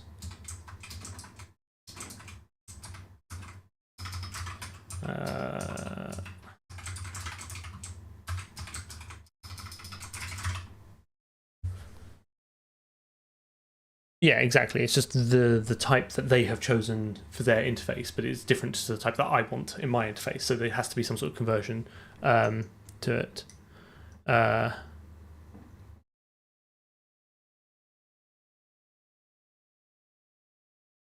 Quick null terminated strings or side strings. So such a great question, because presumably you're talking about rolling your own string type. So the questions are, do you need to interface with anything which is expecting null terminated strings, right? So if you need to interface with the Win API or the POSIX API, like they will expect a null terminated string. So then what do you do then? Make a copy? Like, are you okay with that? If you can guarantee that you never need the null terminated string, I think side string is probably better, because one, the size is free, and two, you can store null bytes within your string if you need to. The dimension variable will be duplicated. You have a copy and Jolt has a copy. I suspect if the compiler can't crush all that down to basically just pass the floats through, I'd be very surprised.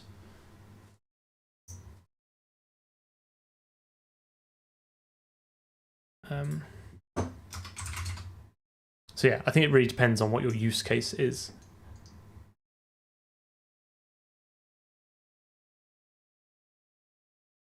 I would agree. I think it's nicer to be explicit about the size and not worry about a magical terminating byte.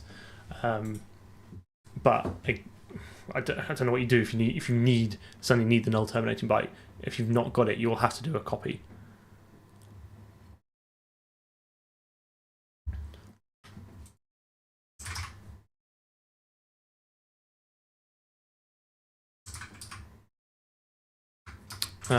Okay, so this all seems perfectly cromulent. So what I'm going to try now do is just within the physics system itself, try and replace what we've got.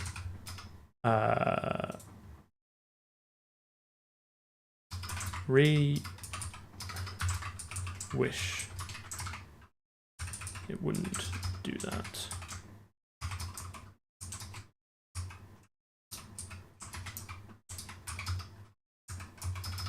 Okay. So now hash include what would we call it? Box shape.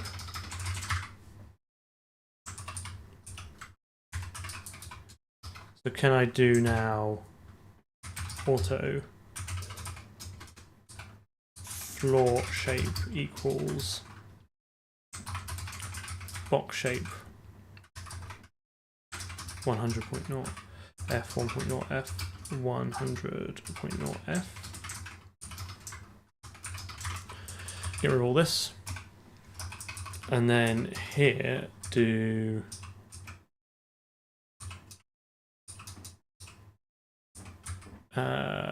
dot native handle.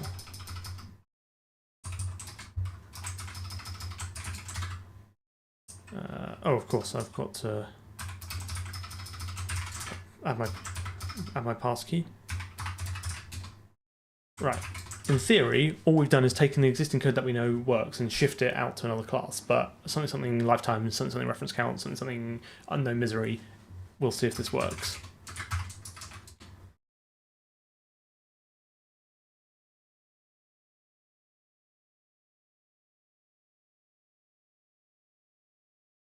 Yeah, I mean, if it's a personal project and like time is not an issue, you might as well start off with what you want and then refactor later if it's a total disaster. Or you have two classes. You have a Z-string class which you can construct from your normal string class, and that will do it for you. So just if you ever do need to pass it into an API, you can just wrap that API in another function which only accepts a Z-string or does the conversion for you.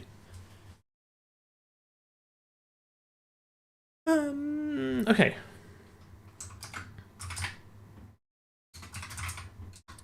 Let's see if it goes bang.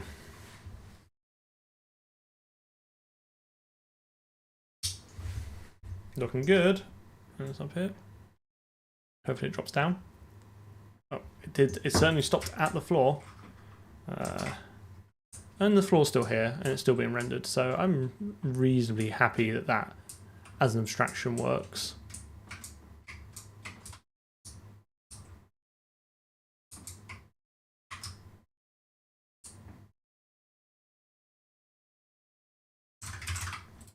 So now what we can do is add the sphere one and then put that in and then check we're happy with that. And then we just add the rigid bodies and then it'll be time for bed. So box shape was a huge success. We all liked that. So source sphere shape.h.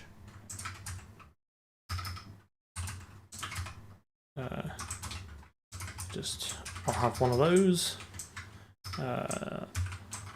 S box shape becomes sphere shape. Physics system. Nope. Physics system. So our sphere needs I assume it's just a radius.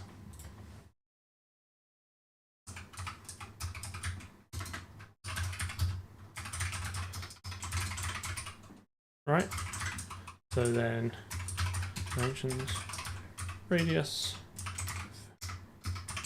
v becomes a float. Get our shape settings.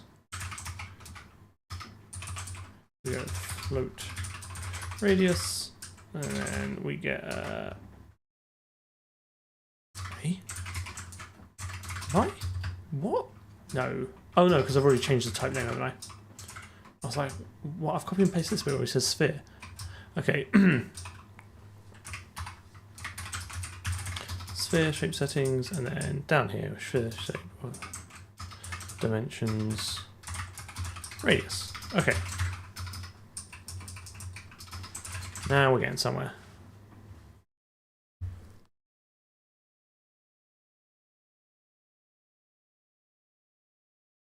Was that the stream, or do you also have some kind of ghosting? I have no idea what you're talking about.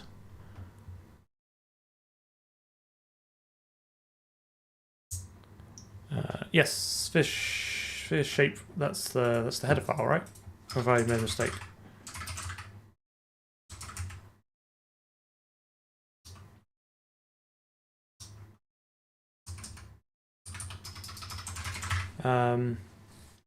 Okay, so now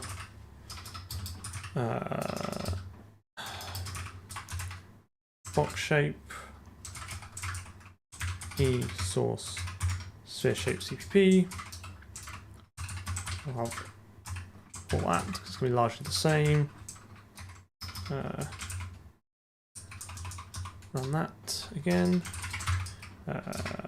Dimensions C2FS. Radius. Just go through all that. Don't need that. Don't need that. Don't need that. Don't need that.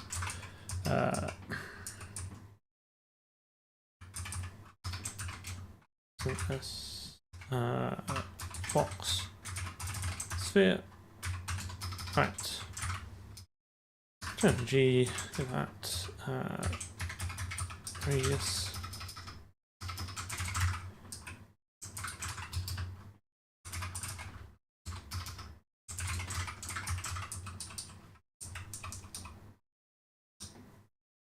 Sphere shape, sphere shape. Call the sphere shapes. Don't need that. Don't need that. Don't need that. Don't need that. And then fv float. Unknown type name. Oh, here you go.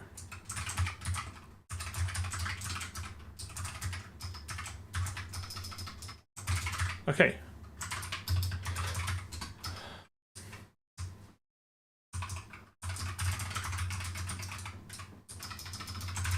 I think we're.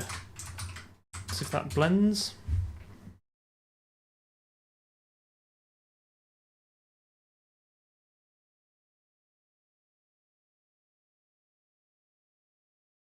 I didn't see the ghosting. It could be something to do with every other build like freezes, and I don't really know why, and it's not making me particularly happy. I didn't see it, so maybe it was just something with the stream.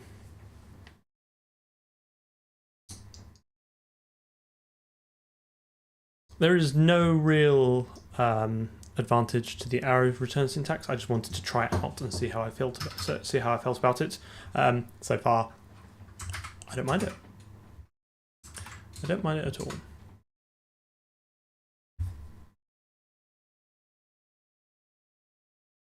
Okay, right. We've obviously not integrated it yet, so that's fine. I'll update my random compile JSON, put compile commands JSON file, obviously. Okay, that was a lot quicker than the other one. Now that we kind of know what we're doing. So let's go back up to the physics system. Go box shape, and then sphere shape, and then sphere. So for this, we should be able to do auto sphere shape equals sphere shape 5.0 f, and then here we should be able to do sphere shape dot native handle. Okay. So if that works. Another Neovim user. Glad you're here. Okay, so hopefully we should see the ball drop down. Nice. There's a little bit of a bounce there, I think, but it's fine. Okay, right. So I'm quite happy with that. What I might do actually is just comment this up quickly.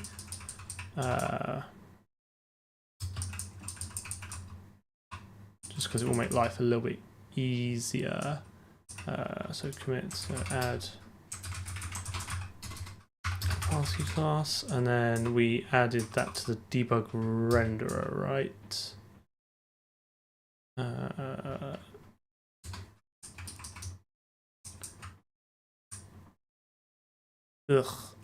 is not easy to pull out. It is.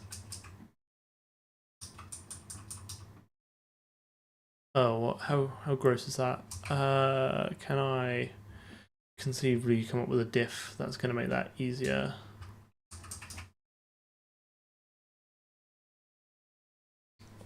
Yeah, we're on 23, or as much as 23 as we have in MSVC, because it just added that line. I really don't think there's a nice way of just that. not right, is it?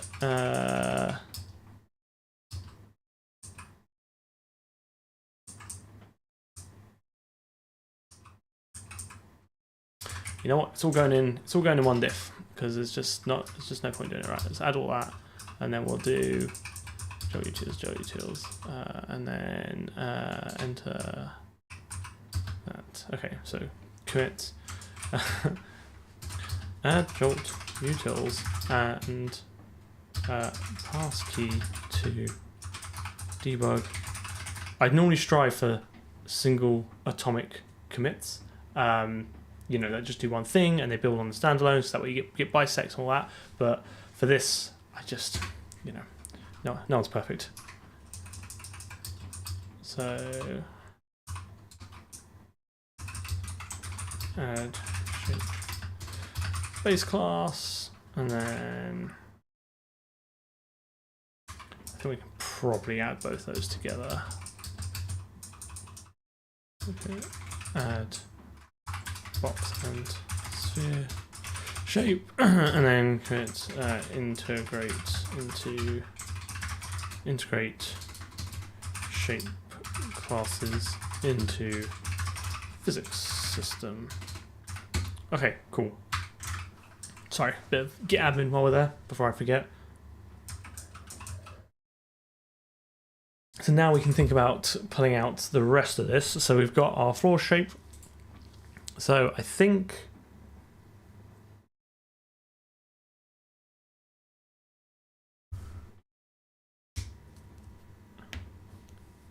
yeah, I'd say it's basically all the C++23 library apart from I think the only ones MSVC are missing are flat map and start lifetime adds.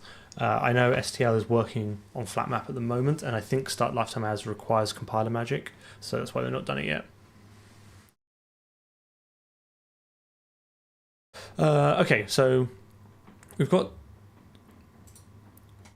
create a body creation settings, and then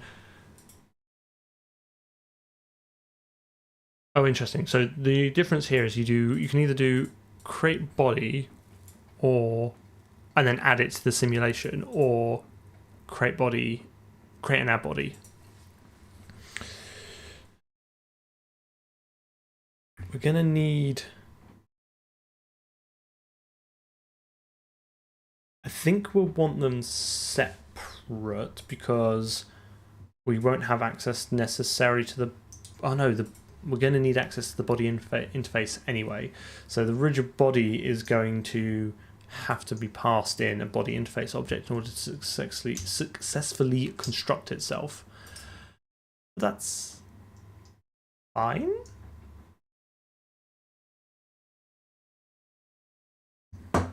Let's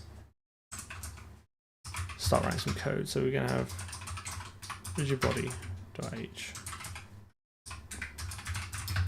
Once. Okay. Class. Rigid body. Something like this. Okay.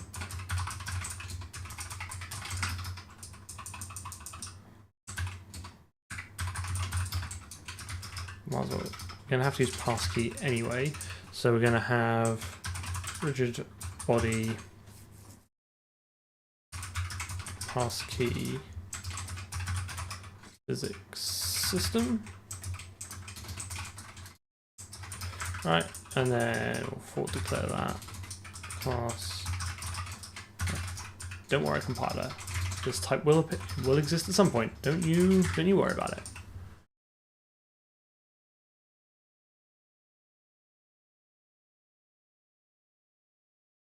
Oh, so that's a really good question. Like, have I thought about modules? I am very tempted to, so the whole point of this kind of series is that we're only writing code that we need, like, in the here and now. I'm not trying to speculatively write too much because it just never ends, right? Write the code we need now, refactor later. I'm very tempted to indulge myself and actually spend a stream or two and try and convert all this to modules, because I've never used them and I have very little experience with them, and this is it's a reasonably sized project now, so I think it might be fun to try and convert it to modules and just see where we get to. I'm tempted. That would be a pure self-indulgence, but it might be fun. So I'm glad you raised it because it's kind of on my mind at the moment. And a chance to kind of figure that out live. Like, I literally I've not used them before. I've read about them and I've read some articles and I've had a little look on Godbot, but I've never actually sat down and written them. And the reason now I think is a good time is because as of CMake 3.30, it has modules, first class module support. So the build system's there, MSVC supports it. Like, we've got all the Lego blocks are there, right? They just need to be assembled. So I am tempted to indulge myself. Yeah, 3.30 you can do import std. Like, yeah, 3.30 is like, I think it's pretty good module support now. Okay, modules in 3.2. I know they had a big update in 30. Maybe it's just the import std stuff.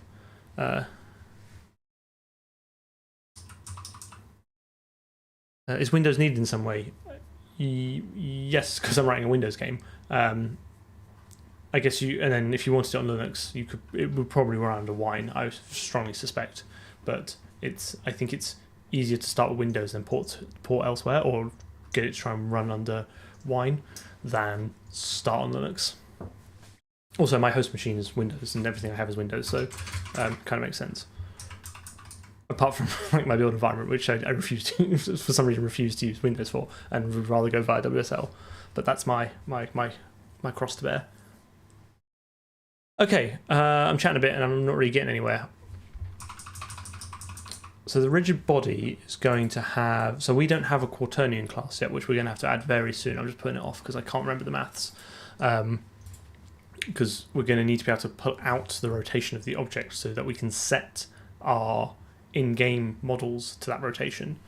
But we're definitely going to have a position, and then we need to have like body type static or dynamic. So I guess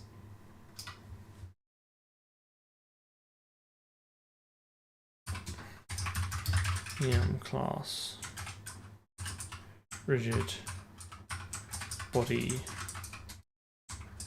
type static dynamic. So we can take those, and then we're going to need a vec3, and so now we're going to take a const vector3 position, and then we're going to take a, is that mass? Because I've just realised, like, we've not really spoken about mass at all yet, or friction, or any other kind of things you'd expect, like physics things.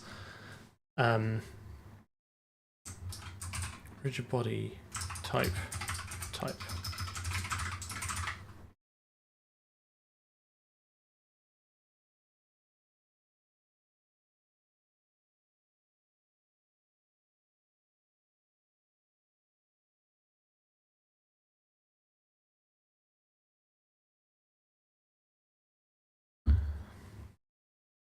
I mean, I have ported code between Linux and Windows before. I don't think it's too, but I mean, I guess it depends what you started off with. Like, I've normally written or had some hand in what the thing that was being ported. So it's just abstraction, right? You just push all the platform dependent stuff down, hide it behind an interface, and then you're kind of good to go. Obviously, there's more nuance to that, but like if you design it right, you can make cross-platform easier. Like porting this to Linux would require a little bit of refactoring because we've not allowed ourselves that opportunity to have multiple implementations. Like the window class is very much a Win32 window class. If you wanted to have an X11 or whatever window class, we would have to rejig it behind an interface. Although actually saying that, you could just have a header which has no implementation details in it, and then just have different CPU files, and then use CMake to conditionally compile the one you want for the platform. So there's multiple ways of doing this. Yeah, of course, yeah. Like design is hard. Creating APIs is hard, as we've seen today. Like we've already got the API wrong on on shape several times. Why did I look at this? I was like, I need to look at what this does, and then I need to know what this last parameter is. Oh, it's the object layer. Oh Christ! How did we did? I can't remember what we did for all that now.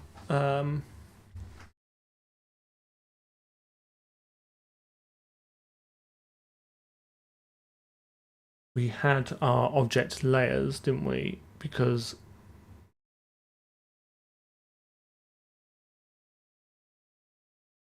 for the non-moving and for the static and the non-static, I feel we can infer that from the rigid body type, and therefore we won't need to pass it in.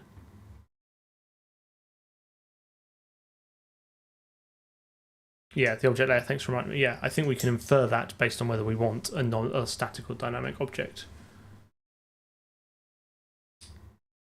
I mean, you've got stood file system. Like, what more could you want? Like the pinnacle of standardized design has both exceptions and non-exception support. I don't really know what more you could possibly want. Yeah, I'm keeping it simple. I don't want more than one dynamic layer at the moment.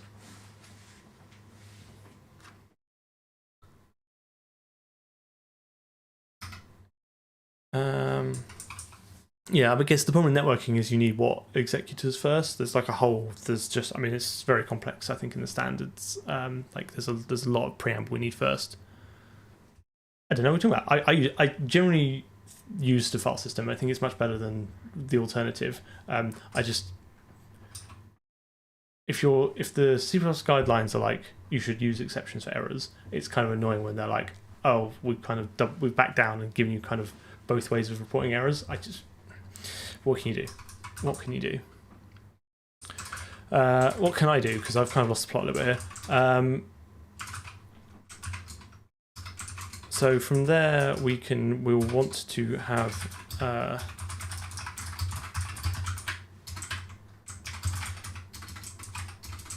vector3, get the position out. I strongly suspect we'll need to get the type out as well.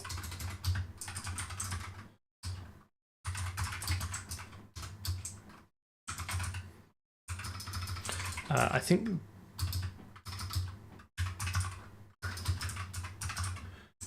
I guess actually now comes the question of what do we want to return?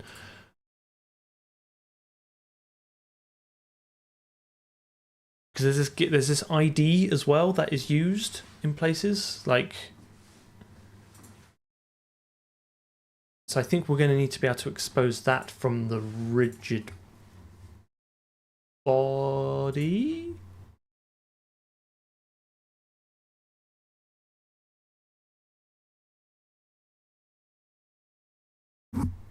Yeah, embed is pretty sad. Like, I really wish we had that.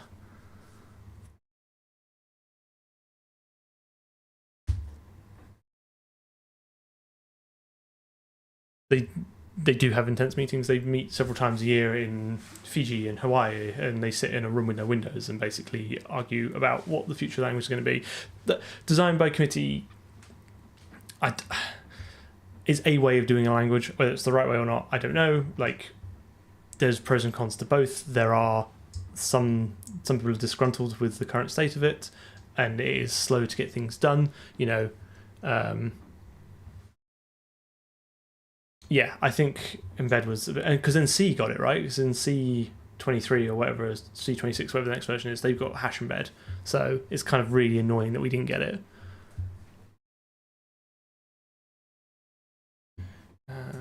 Yes, I think well, I don't want to store body interface. I want to store whatever create body gives me. Is that a? Oh, that is a body interface. Sorry, I see what you mean. wait, so body interface.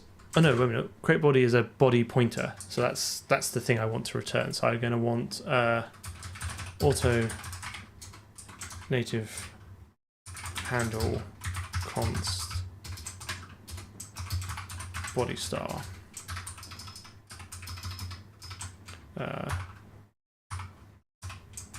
JPH body star, and then that's going to be oh,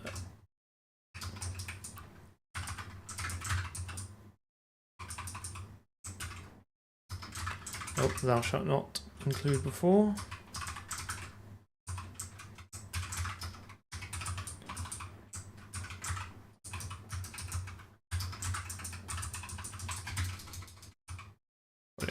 Right, okay. I think that's all we need.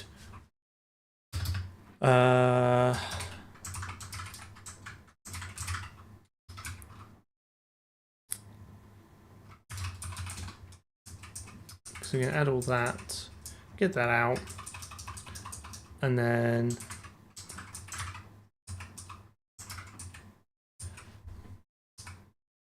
who owns create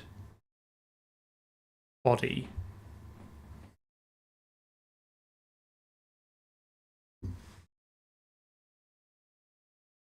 Seven times the charm. I'm still hoping for it. I think we'll get it. I to be honest, I must admit, I have not really been following that particular proposal. I'm not sure of the particular drama, for want of a better word, that's gone on with, not drama, well, I guess maybe drama. The particular objections, I've not really been following that one, so I know that it's been a bit of turmoil around it, but I don't know the specifics. Native handle is just like a generic function that I add to get like the thing that I'm wrapping out. It's effectively an escape hatch. See, the standard uses it in similar places. There's like native handle on thread.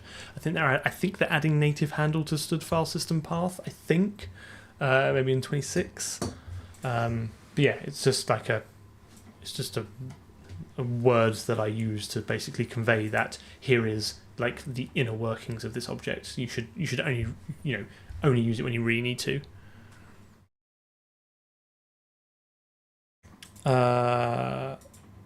I will need a shape. Good point. That is an excellent point.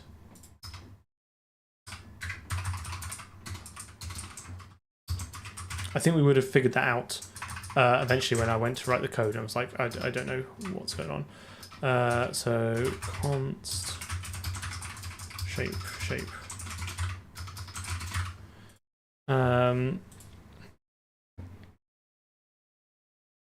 So my question is, like, create body returns a pointer,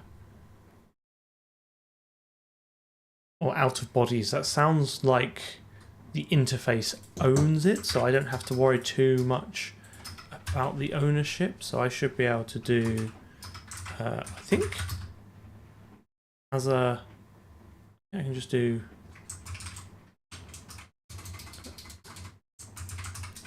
ph body, and then I'm not going to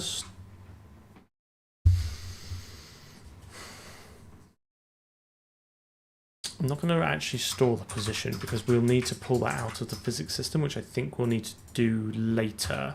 So for now, I'm not going to back myself into a corner with that. We'll need a type. Okay.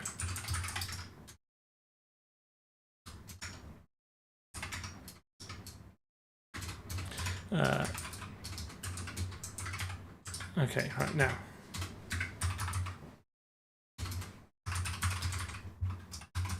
Bridge body, game.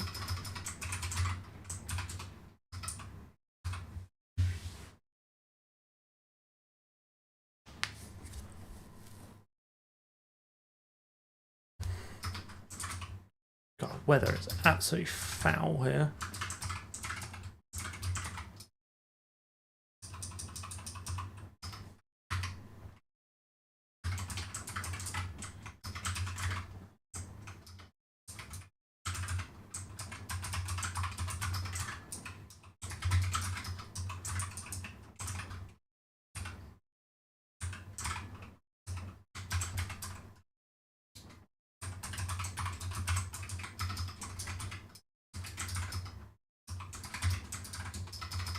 Right, okay.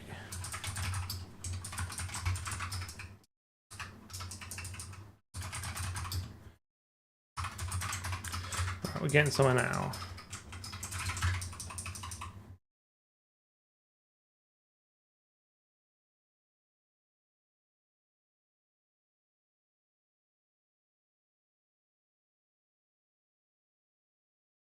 So I'm normally an absolute stickler for comments. Like I personally think that, you know, I'm an over commenter. Like, good for me, code should be 50% comments. That kind of level. I've not been doing it in this just because we've been kind of churning through the code quite a lot and kind of doing it live. I would like to release some of this at some point, and when I do, I will go through quietly and comment it up and tidy it up and sort of make it a bit more rigorous. I mean, here I would put like documentation on what these types are and what they do. You know, like function documentation. I mean, I would not do like return the type. Do you know what I mean? Like, but method documentation I think is super important. I've just not done it yet because it is partly my own fault because I want to only commit to code that I've written live as part of this project. I think it'd be a nice thing to get to like version 1 of the game, whatever the game is, and be like, this was entirely built live and only that. So we either spend a couple of streams where I go through and comment everything, or we just slowly start doing it at the end of some streams. I've not been too rigorous with it, which is actually quite unlike my normal development style. It's kind of a toss up between, you know, making progress live and kind of being interesting and entertaining. I would normally write Doxygen comments. Yeah, I don't think I've ever once run Doxygen over a project, but I write them in that style on the off chance that I want to. Okay, so let's go back to the physics system, floor, and so we're going to want this, right? So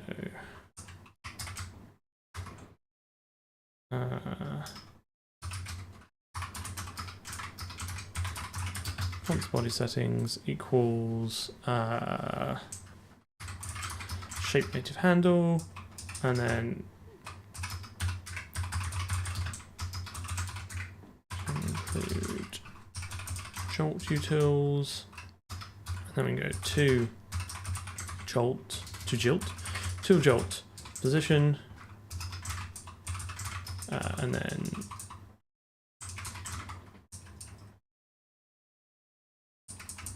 what I'm wrong.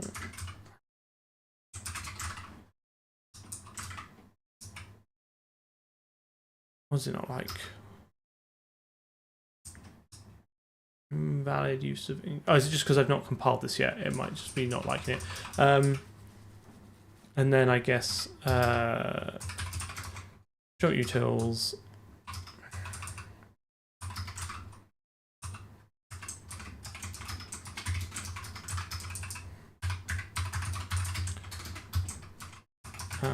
Rigid body.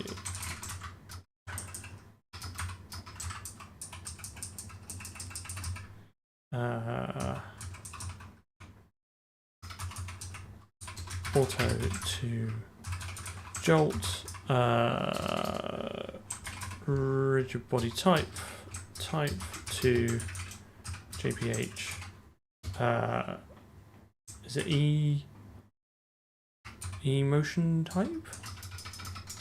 I think.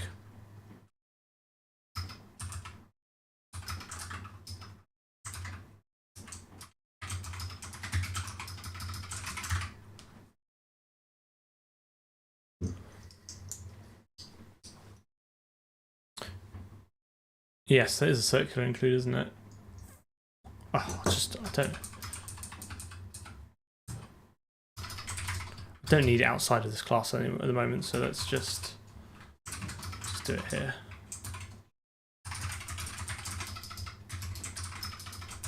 So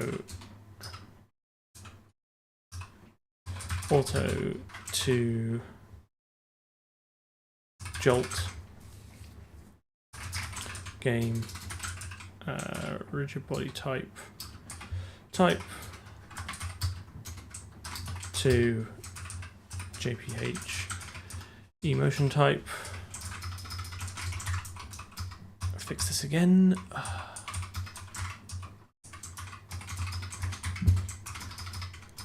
Okay, right, and then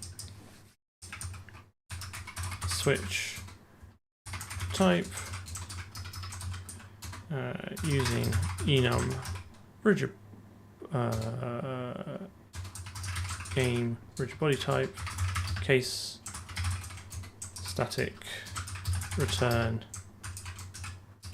JPH emotion type static.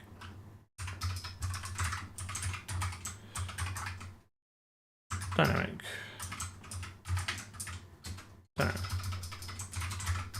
Yes, I know that's C++ plenty. Don't worry, the tooling will catch up and then I'll be fine with it. And then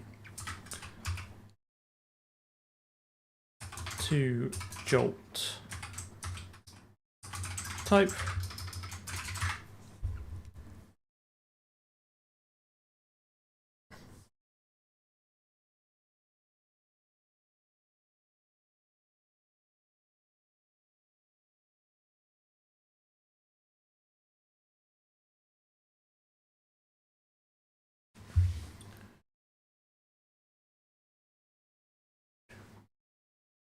Yeah, the R stuff is real. The arg is vector in Jolt's vernacular.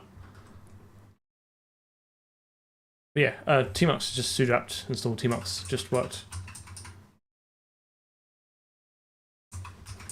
Just works. I have some dot files as well if people are interested in my particular setup there on my GitHub.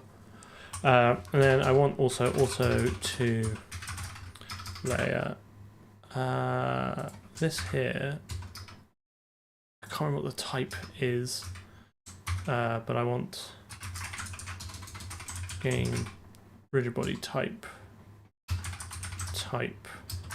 to, is it like a std uint32t? I think that's what it was. I think they've got a, actually, don't they have their own alias for it? Like object layer?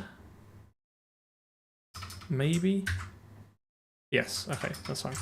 And then we can just yank that. Put that. All this red will disappear in a second. Oh, and that's where the mouse is, if anyone was interested. So static is 1, and dynamic was 0u. I want to, on my to-do list, to wrap this up better so the magic numbers aren't just sort of like hard-coded in places. They should be like an enum or something that we can kind of convert to. But for now, there's only 2 of them and they're pretty fixed, so I'm not too fussed about it. 2-layer type. And then rigid body header file, so we want the type to be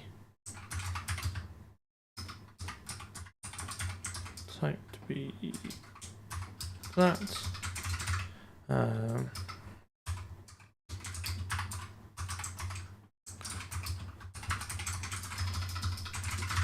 Okay, I think we're basically, now I need the body interface, so that's going to be passed in as well.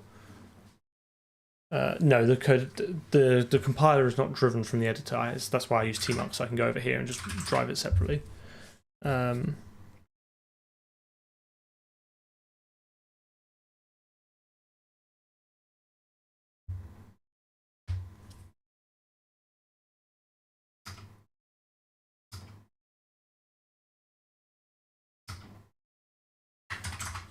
Correct. Good spot. So now we need to physics system. So what's the body interface type? It is a body interface reference. Okay, so let's go. rigid body H, and then JPH body interface.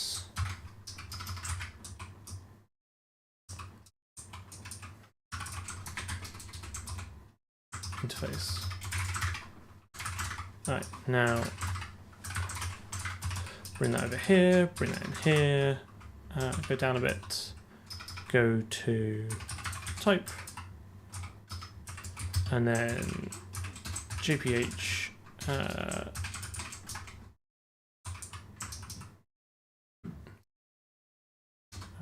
body interface, body interface.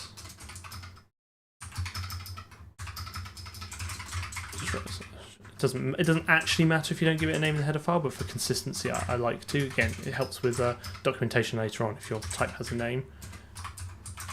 In this case, not particularly because it's the same as name as the type, but consistency is key. Okay, fine. I think now we're ready to let the compiler have a go at this. So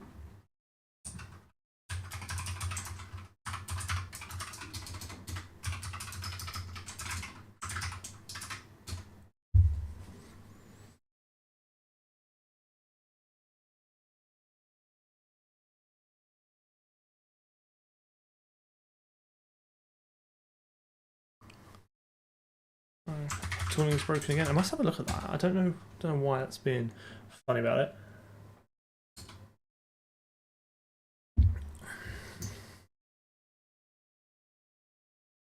Have I got still got a typo?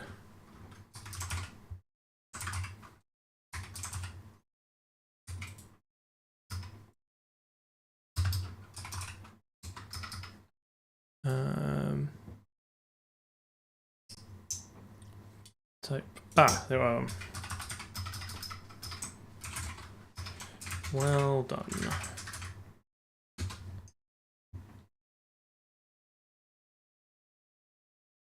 Okay, so let's see if this blends.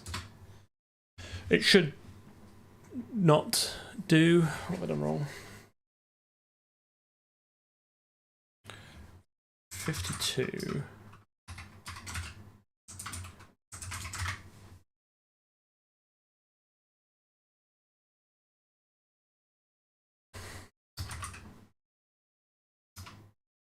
I really don't think that's the issue. Body to stuff. I just got the arguments the wrong way around. So, body creation settings, you have the handle, the position, the quaternion, type, and the layer. Why have I gone wrong? Is it just... Oh, am I literally just missing the header file?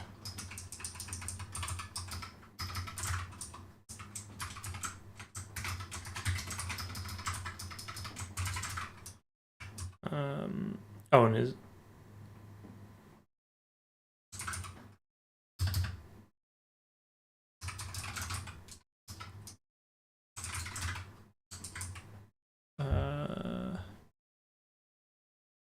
to jolt type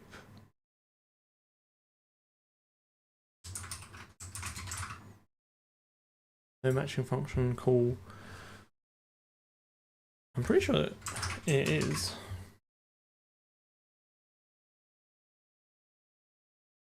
Body settings, not floor settings. Oh yeah, that is one of them. Still doesn't like this converting some types.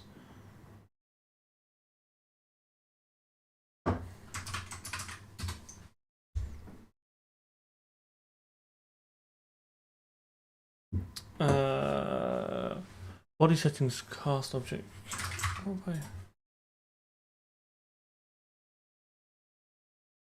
can I see what this is actually expecting?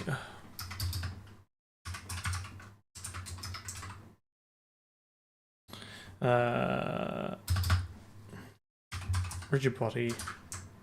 Right, let's try this. Let's go here and look at the actual constructor. So we want a const pointer to the shape setting. So this is what this should give us. It wants an rvec3 arg. Now this does just return an arg of vec3, but I believe for the way we're compiling it, those are the same. It wants a quaternion arg, that's fine. It wants an emotion type.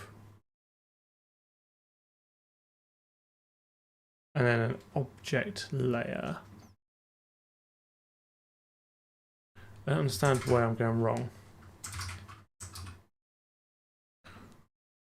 Why is it trying to convert a rigid body type to a... Oh, hang on. Is it picking the wrong to jolt?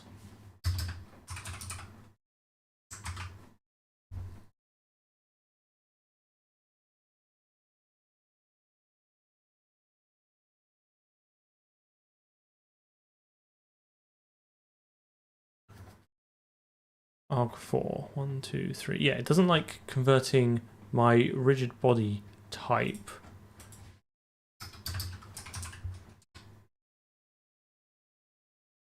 A rigid body type. It's not picking this for some reason. Why is it not picking that? You can see here, it's like I've tried to call toJolt with a vector3, but with a rigid body type, and I can't do that, which is obviously true. I don't understand why it's not.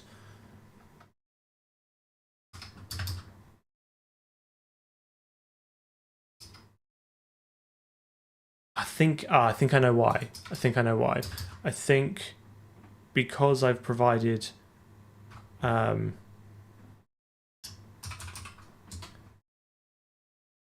it's looking here first because it's in the same namespace, and then it's not looking at this. Doesn't participate in function over. It's because this doesn't participate in function overloading of this, because this is in the namespace. So it will find toJolt first. toJolt within the same namespace is a better match. So it's like, right, I definitely want this, and then it'll go through all the overloads, of which there's only one.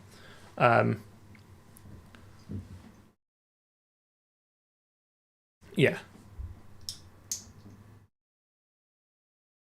So it's annoying, but all the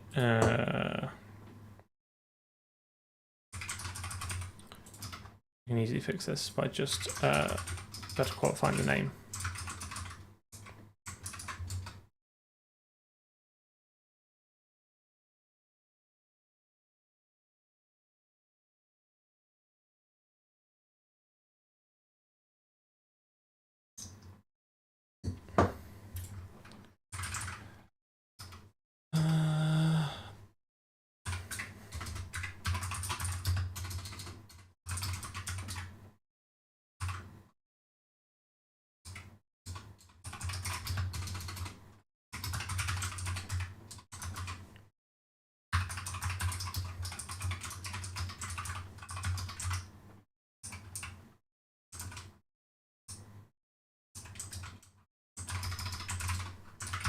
All right.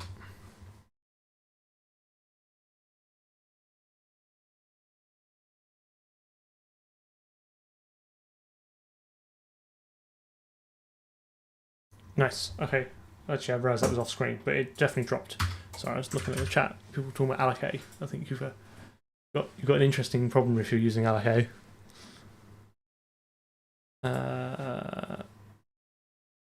No, I think it should be unknown type because I've given it a type that I can't switch on and return a value on. So I think that makes I think the error is correct.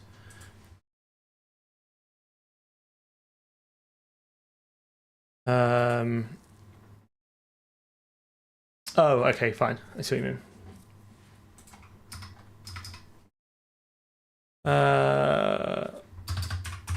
Physics system. Okay, so now, in theory, we should be able to add in our physics system. Sorry, add in our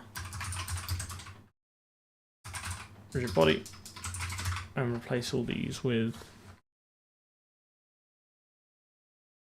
rigid bodies. So let's go floor shape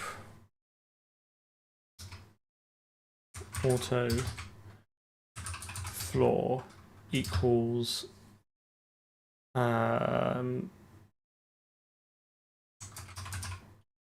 rigid body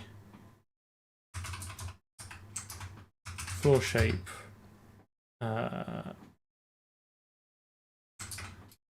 0.0f minus 1.0f 0.0f. Okay, and then rigid body type static. I think that's all we need. Then I need to put in the body interface and then the pass key. Oh, have I missed that out there? Did we physics rigid body? Okay, we did create. I think actually now I want create and add body, right? In the body settings. I don't know. It's not clear to me when I want activate and when I don't want activate. Oh, here you go. So then we can do auto to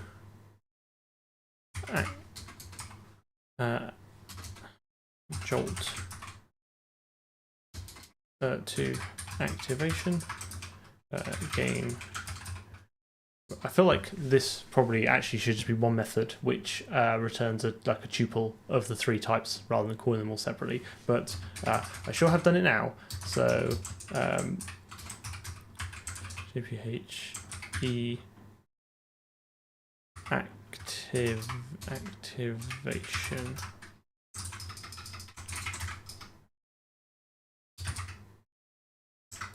and then yank 40, bring that in there, and then if it's static it will be don't activate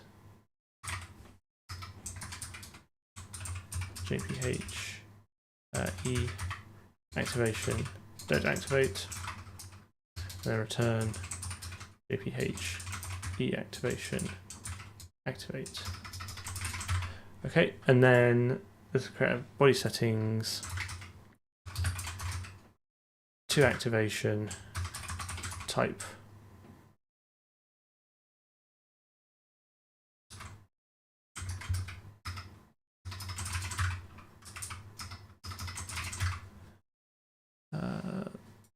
So now this becomes.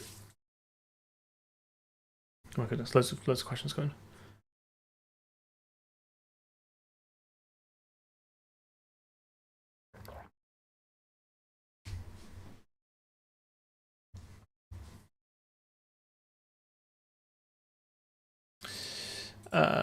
Okay, right. So we got the floor shape, we got the rigid body. We don't need that. I think that's all we need.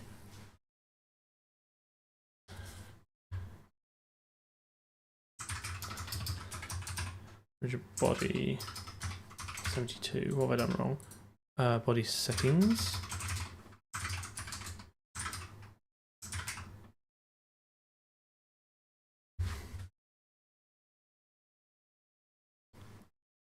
All right.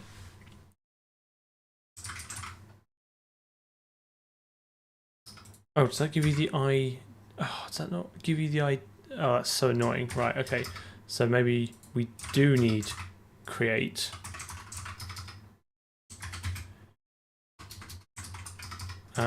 And then what do we have before? Add, then we do body interface dot add body.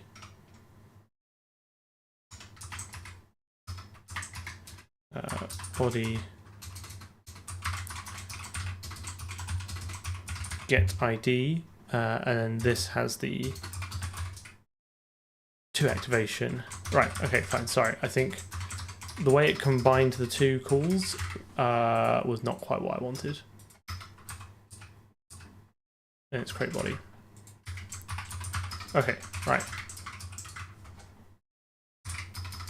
Now I'm feeling confident.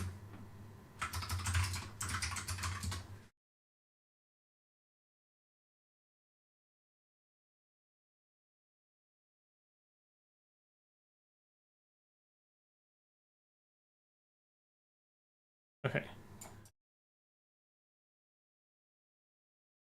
Nice. Okay. We're getting there. So now I can replace the sphere with presumably almost exactly the same code.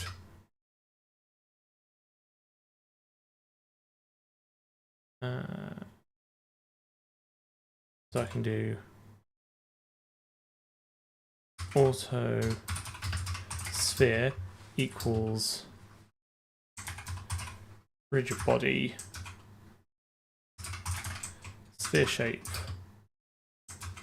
0.0 f 100 0.0 f 0.0 f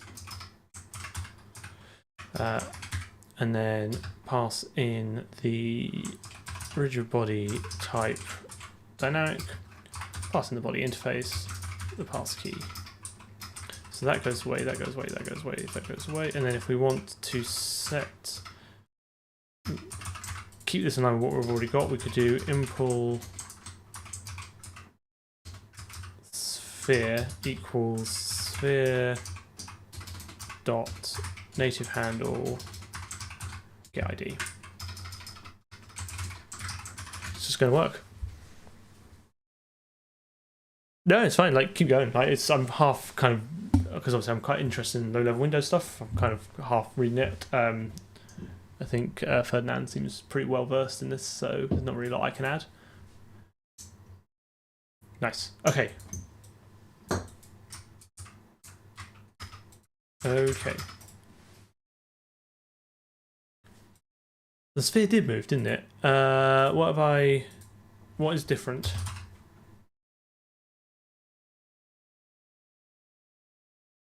Did I change some of the parameters around? Oh, yes. It's I actually prefer it like that, I must admit.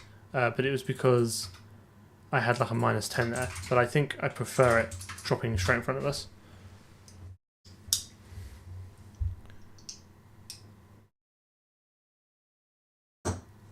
It's because we're looking in the wrong direction.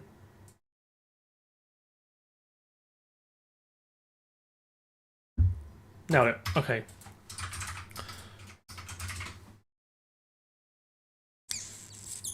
So that now is a lot easier. So stuff like this at linear velocity, I think we will probably have to have a think about it, because I feel like that should be a method on the rigid body, but annoyingly it requires the body interface. So the rigid body will probably have to store a reference to this, and then we'll be like set linear velocity on that.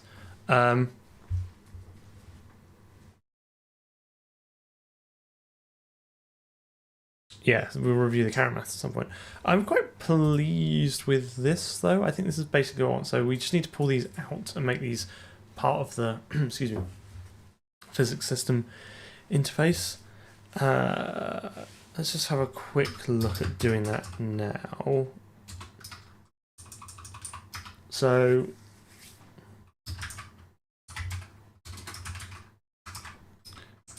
I think we're going to want something like template class T class args T star create shape.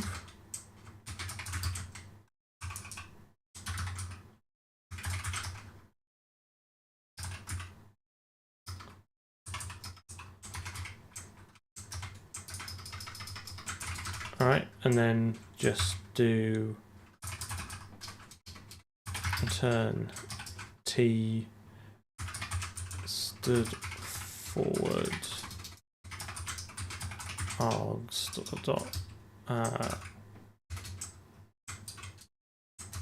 pass key physics system.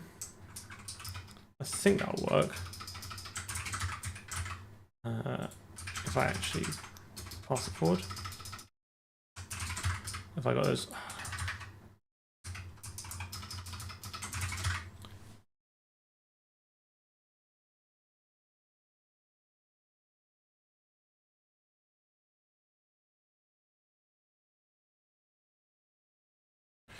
Yes, I was looking for a set gravity function. I hadn't looked into it. I think that's probably what we're doing. I mean, we're going to want to eventually be able to interface with these objects anyway, and probably set impulses or velocities and stuff like that. But yeah, we could probably just get rid of that and set the gravity and not worry about it. Glad you're enjoying the content. Glad you're here. Thank you for coming along.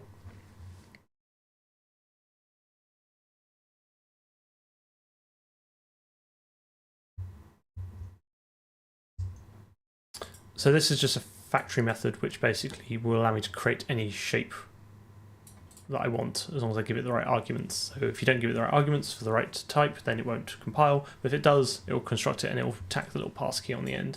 So that's how that will work. And then I don't know what to do about rigid body. Because essentially this is a pretty cheap to copy type, and I don't think it needs reference counting because this is owned by the interface, so it doesn't make sense for this to live longer than the simulation anyway. So I think we can just do rigid body, create rigid body, and then have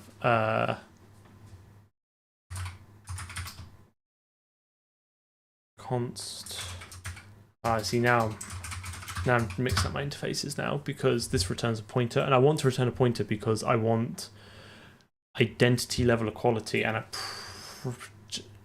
do I? In fact, actually no. Let's just keep that reference to start with because I think that would be easiest. Oh, actually, I can just return the object, right? I can just construct and return the object. Yeah. So this can then be a reference shape. So that will be like that.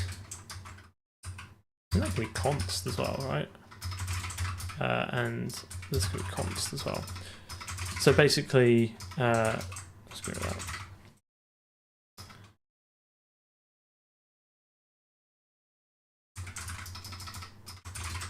So yeah, we can create a shape, any shape we want with the right args, and it will tack that on the end, and then create rigid body we'll do in the CPP file because we'll need access to the impl, and then that will just forward those calls on. So I think that should kind of work, and then we've kind of just got nice objects that we can return and work with.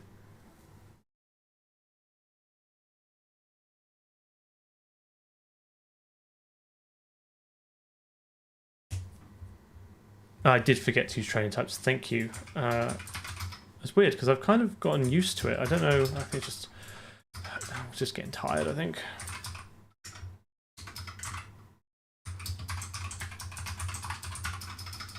Right, okay, so let's bring this over to the physics system. Probably here.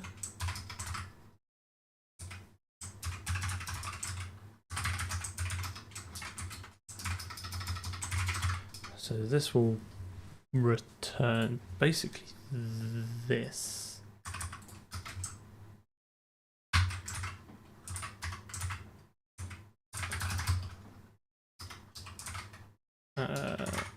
Shape.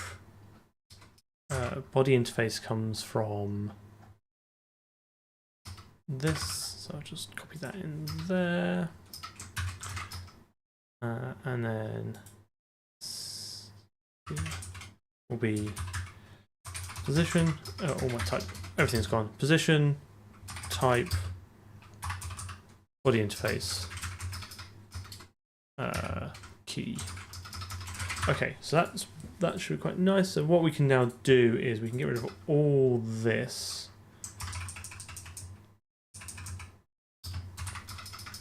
Because we're going to move it out to the main and add them there. And then I think someone said somewhere the physics system has a set gravity. So rather than, because at the moment we just spawn the sphere and then we just push down on it. We don't want that. Physics system dot. I don't know where my autocomplete's gone again. F minus. I'm going to assume it's this. 9.8 F.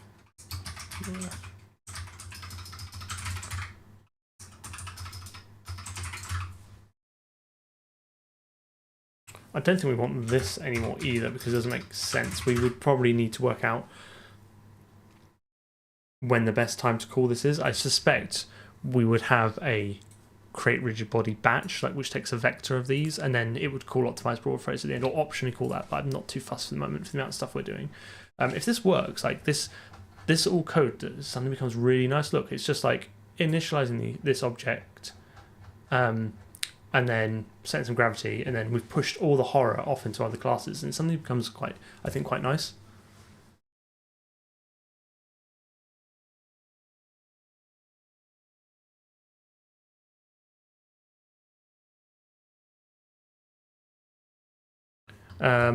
So this is a great series. Episode's a bit long, but you love what we're doing. That's great. So yeah, I mean, all these, if the episodes are long, obviously, I don't know what time zone you're in or what time you're at. They all go up on the channel afterwards, so you can watch them later date. Best way to support directly is, the best way to support is to show up and engage. So watch videos as they go up, like comment these, like anything that kind of suggests to the algorithm that you are enjoying it. Then that helps immensely, and that's something that everyone can do. Financially, if you're interested, there's a YouTube membership which gives you some behind the scenes insights to the videos and early access to the videos as well. And it's just one tier. I think it's like £5 a month, whatever that translates to your local currency. Free Prime subs on Twitch as well, or subscribe on Twitch. But yeah, those are kind of the usual ways people kind of can generate income on these things. Yeah, the community posts, the behind the scene. I've posted a couple of behind the scenes of the next video, and they're quite funny. So you should definitely, if you can, and if you can't, that's absolutely fine. There's nothing on there that is, all the videos come out for everyone at the same time, basically. Well, sorry, all the videos come out for everyone. So that's kind of the main thing. So Discord, yes, I'm thinking. I am. So actually, that's a good segue into what I wanted to discuss. Anyway, I'm taking a little bit of time off at the end of February, so for like 2 weeks, so there won't be any streams or videos then. I try and do a video per month, and I'm a good way through of doing February's video now, so I'm hoping that can get out before I'm sort of AWOL for a bit. So yeah, there'll be 2 weeks of no streams, and then after that, when I'm back, I'm kind of gonna have a think about what I want to do, what I want to do with Discord, but there's no point me doing anything till I'm back. Hopefully that makes sense. So yeah, I'll post, keep an eye on the YouTube community page, the one that everyone has, because that'll have the details of when I'm not streaming, like the rough dates and stuff. But there'll probably be, I think there'll be 4 streams that I will miss, probably. I mean, I don't want to dox myself too much, but I will not be doing anything video related for 2 weeks, basically. And end of Feb.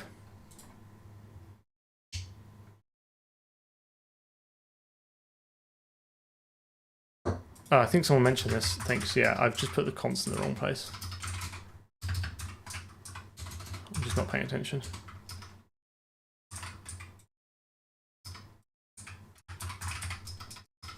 So I do the same. I did the same here as well.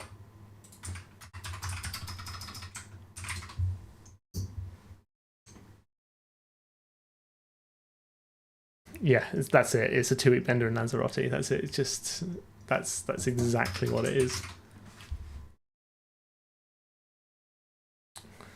No, spending it's gonna be 2 weeks with the family. It's gonna be a good time.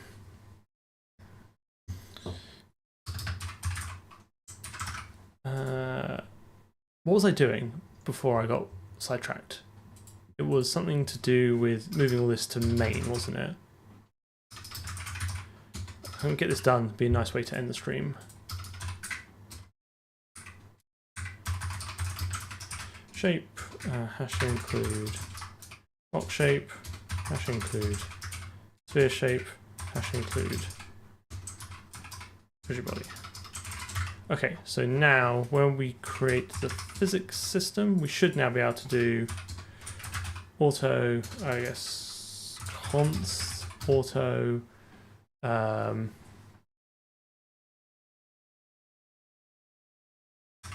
floor shape equals ps dot create shape game box shape, and this is the nice thing about using the templates is I can now just pass in the specific ones I need. So that would be game vector 3 100.0f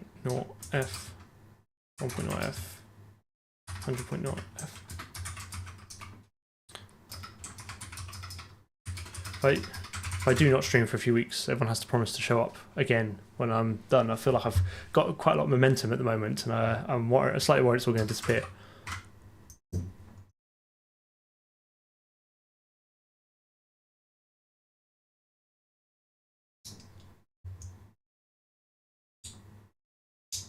Yeah, it's quite a lot. I think between family, job, and this, I don't actually have a lot of like time. This literally, I think I watched like 5 films last year, and they were all Christmas films with my kids. Like this just consumes all my time. I love doing it. Don't get me wrong, I'm not complaining, but I find it hard to take time off and unwind sometimes. But now I'm just prattling. So we've got the floor shape, and then do ps dot create rigid body, and the rigid body will take the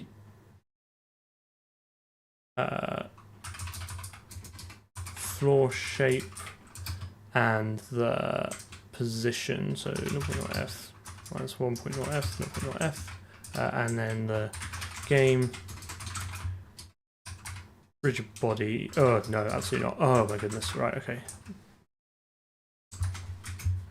Rigid body. What? I was not expecting any of this. Rigid body type static. I think that's it. And then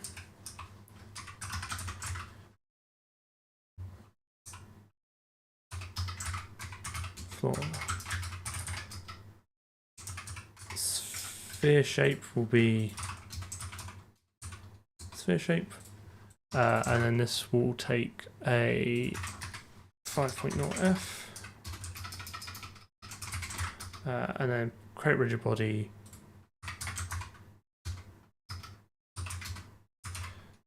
Sphere shape, F minor.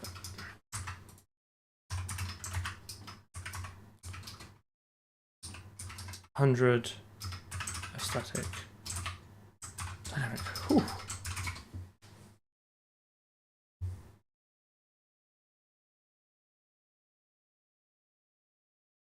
Right, what are people complaining about this? What have I done wrong?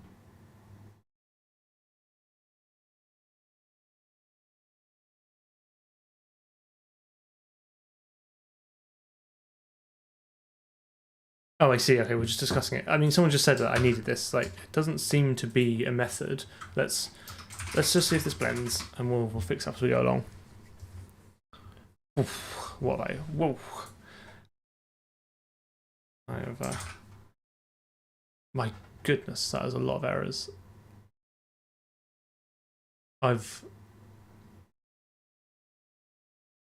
Must have an error in a header file somewhere. There's no reason for all these to be so wrong.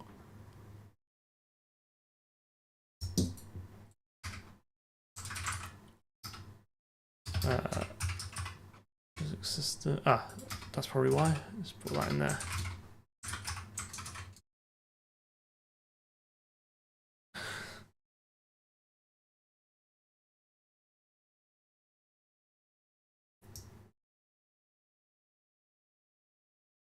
I mean, sure to build.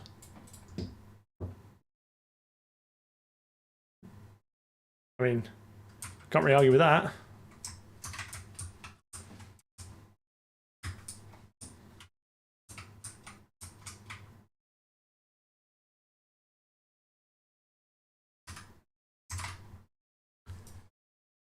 All looks pretty good to me. Yeah, I haven't even thought about audio yet. It's just not on my sort of event horizon at the moment. Let's go get rid of all this shite. I think that's pretty nice now. I think we're in a pretty good place. I think what we'll do next. So still a few weeks before I take a break. So we've still got a few more streams in. I think we'll continue with this next stream. So my plans now are add. The batch creator I think I won't do until we definitely need it, because I think sending them on at a time for the amount of rigid bodies we've got is not going to be too unperformant. Good night. Thanks for coming along. Good chat. I'm glad. Thanks for your inputs. Hopefully you're coming on to the next one. So what we'll do is we'll expand the shapes to have a cylinder shape, so we can wrap them around the barrels. And then what we'll do is we'll get like the barrels to drop and actually jump around. And then we'll add our own quaternion class, so we can hook up the physics to the graphics. So the idea is then that we can basically throw a load of barrels in and they should all correctly move and rotate. Then we'll add a character controller, so we can actually move around ourselves and interact with the physics. And then I think that's kind of, and then we'll basically start adding some sort of game mechanic. I've got some ideas, but yeah, I think we're pretty close now. I think we just need to add a few more physics shapes and character controller. And Jolt has an example character controller that we can kind of base ours off of. So we'll pinch that code to start with, and then we'll basically tweak it until it feels right.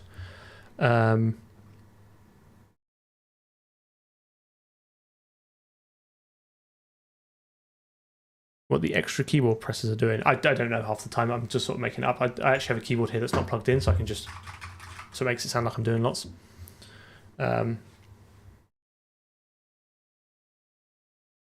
Yeah, I don't know. I imagine it's the capsule, the pill shaped one, whatever Jolt kind of recommends in there.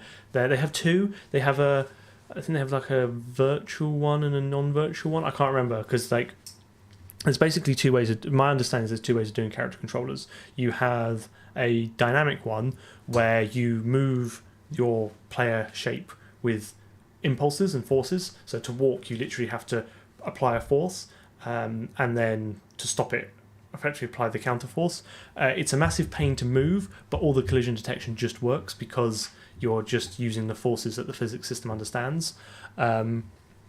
The other way is to do, I think they call it like a kinematic controller. So you physically move the shape, which makes the controller a lot easier, like just move the shape around, but you then have to manually resolve or handle the collisions, because the engine, it's a physics system. It really only simulates physics, so impulses and forces and velocities. To suddenly move something, like to warp something from one place to another, like how does it resolve those collisions? So you then have to like check the collisions, move your character back. It's a massive pain, but it has normally better feel. So we'll see how well we get to. Cool. Anyway, that's all I've got. Thanks so much for coming along. Good progress this evening, and I will catch you all hopefully on Wednesday, where we'll do some more physics stuff. Have a good one.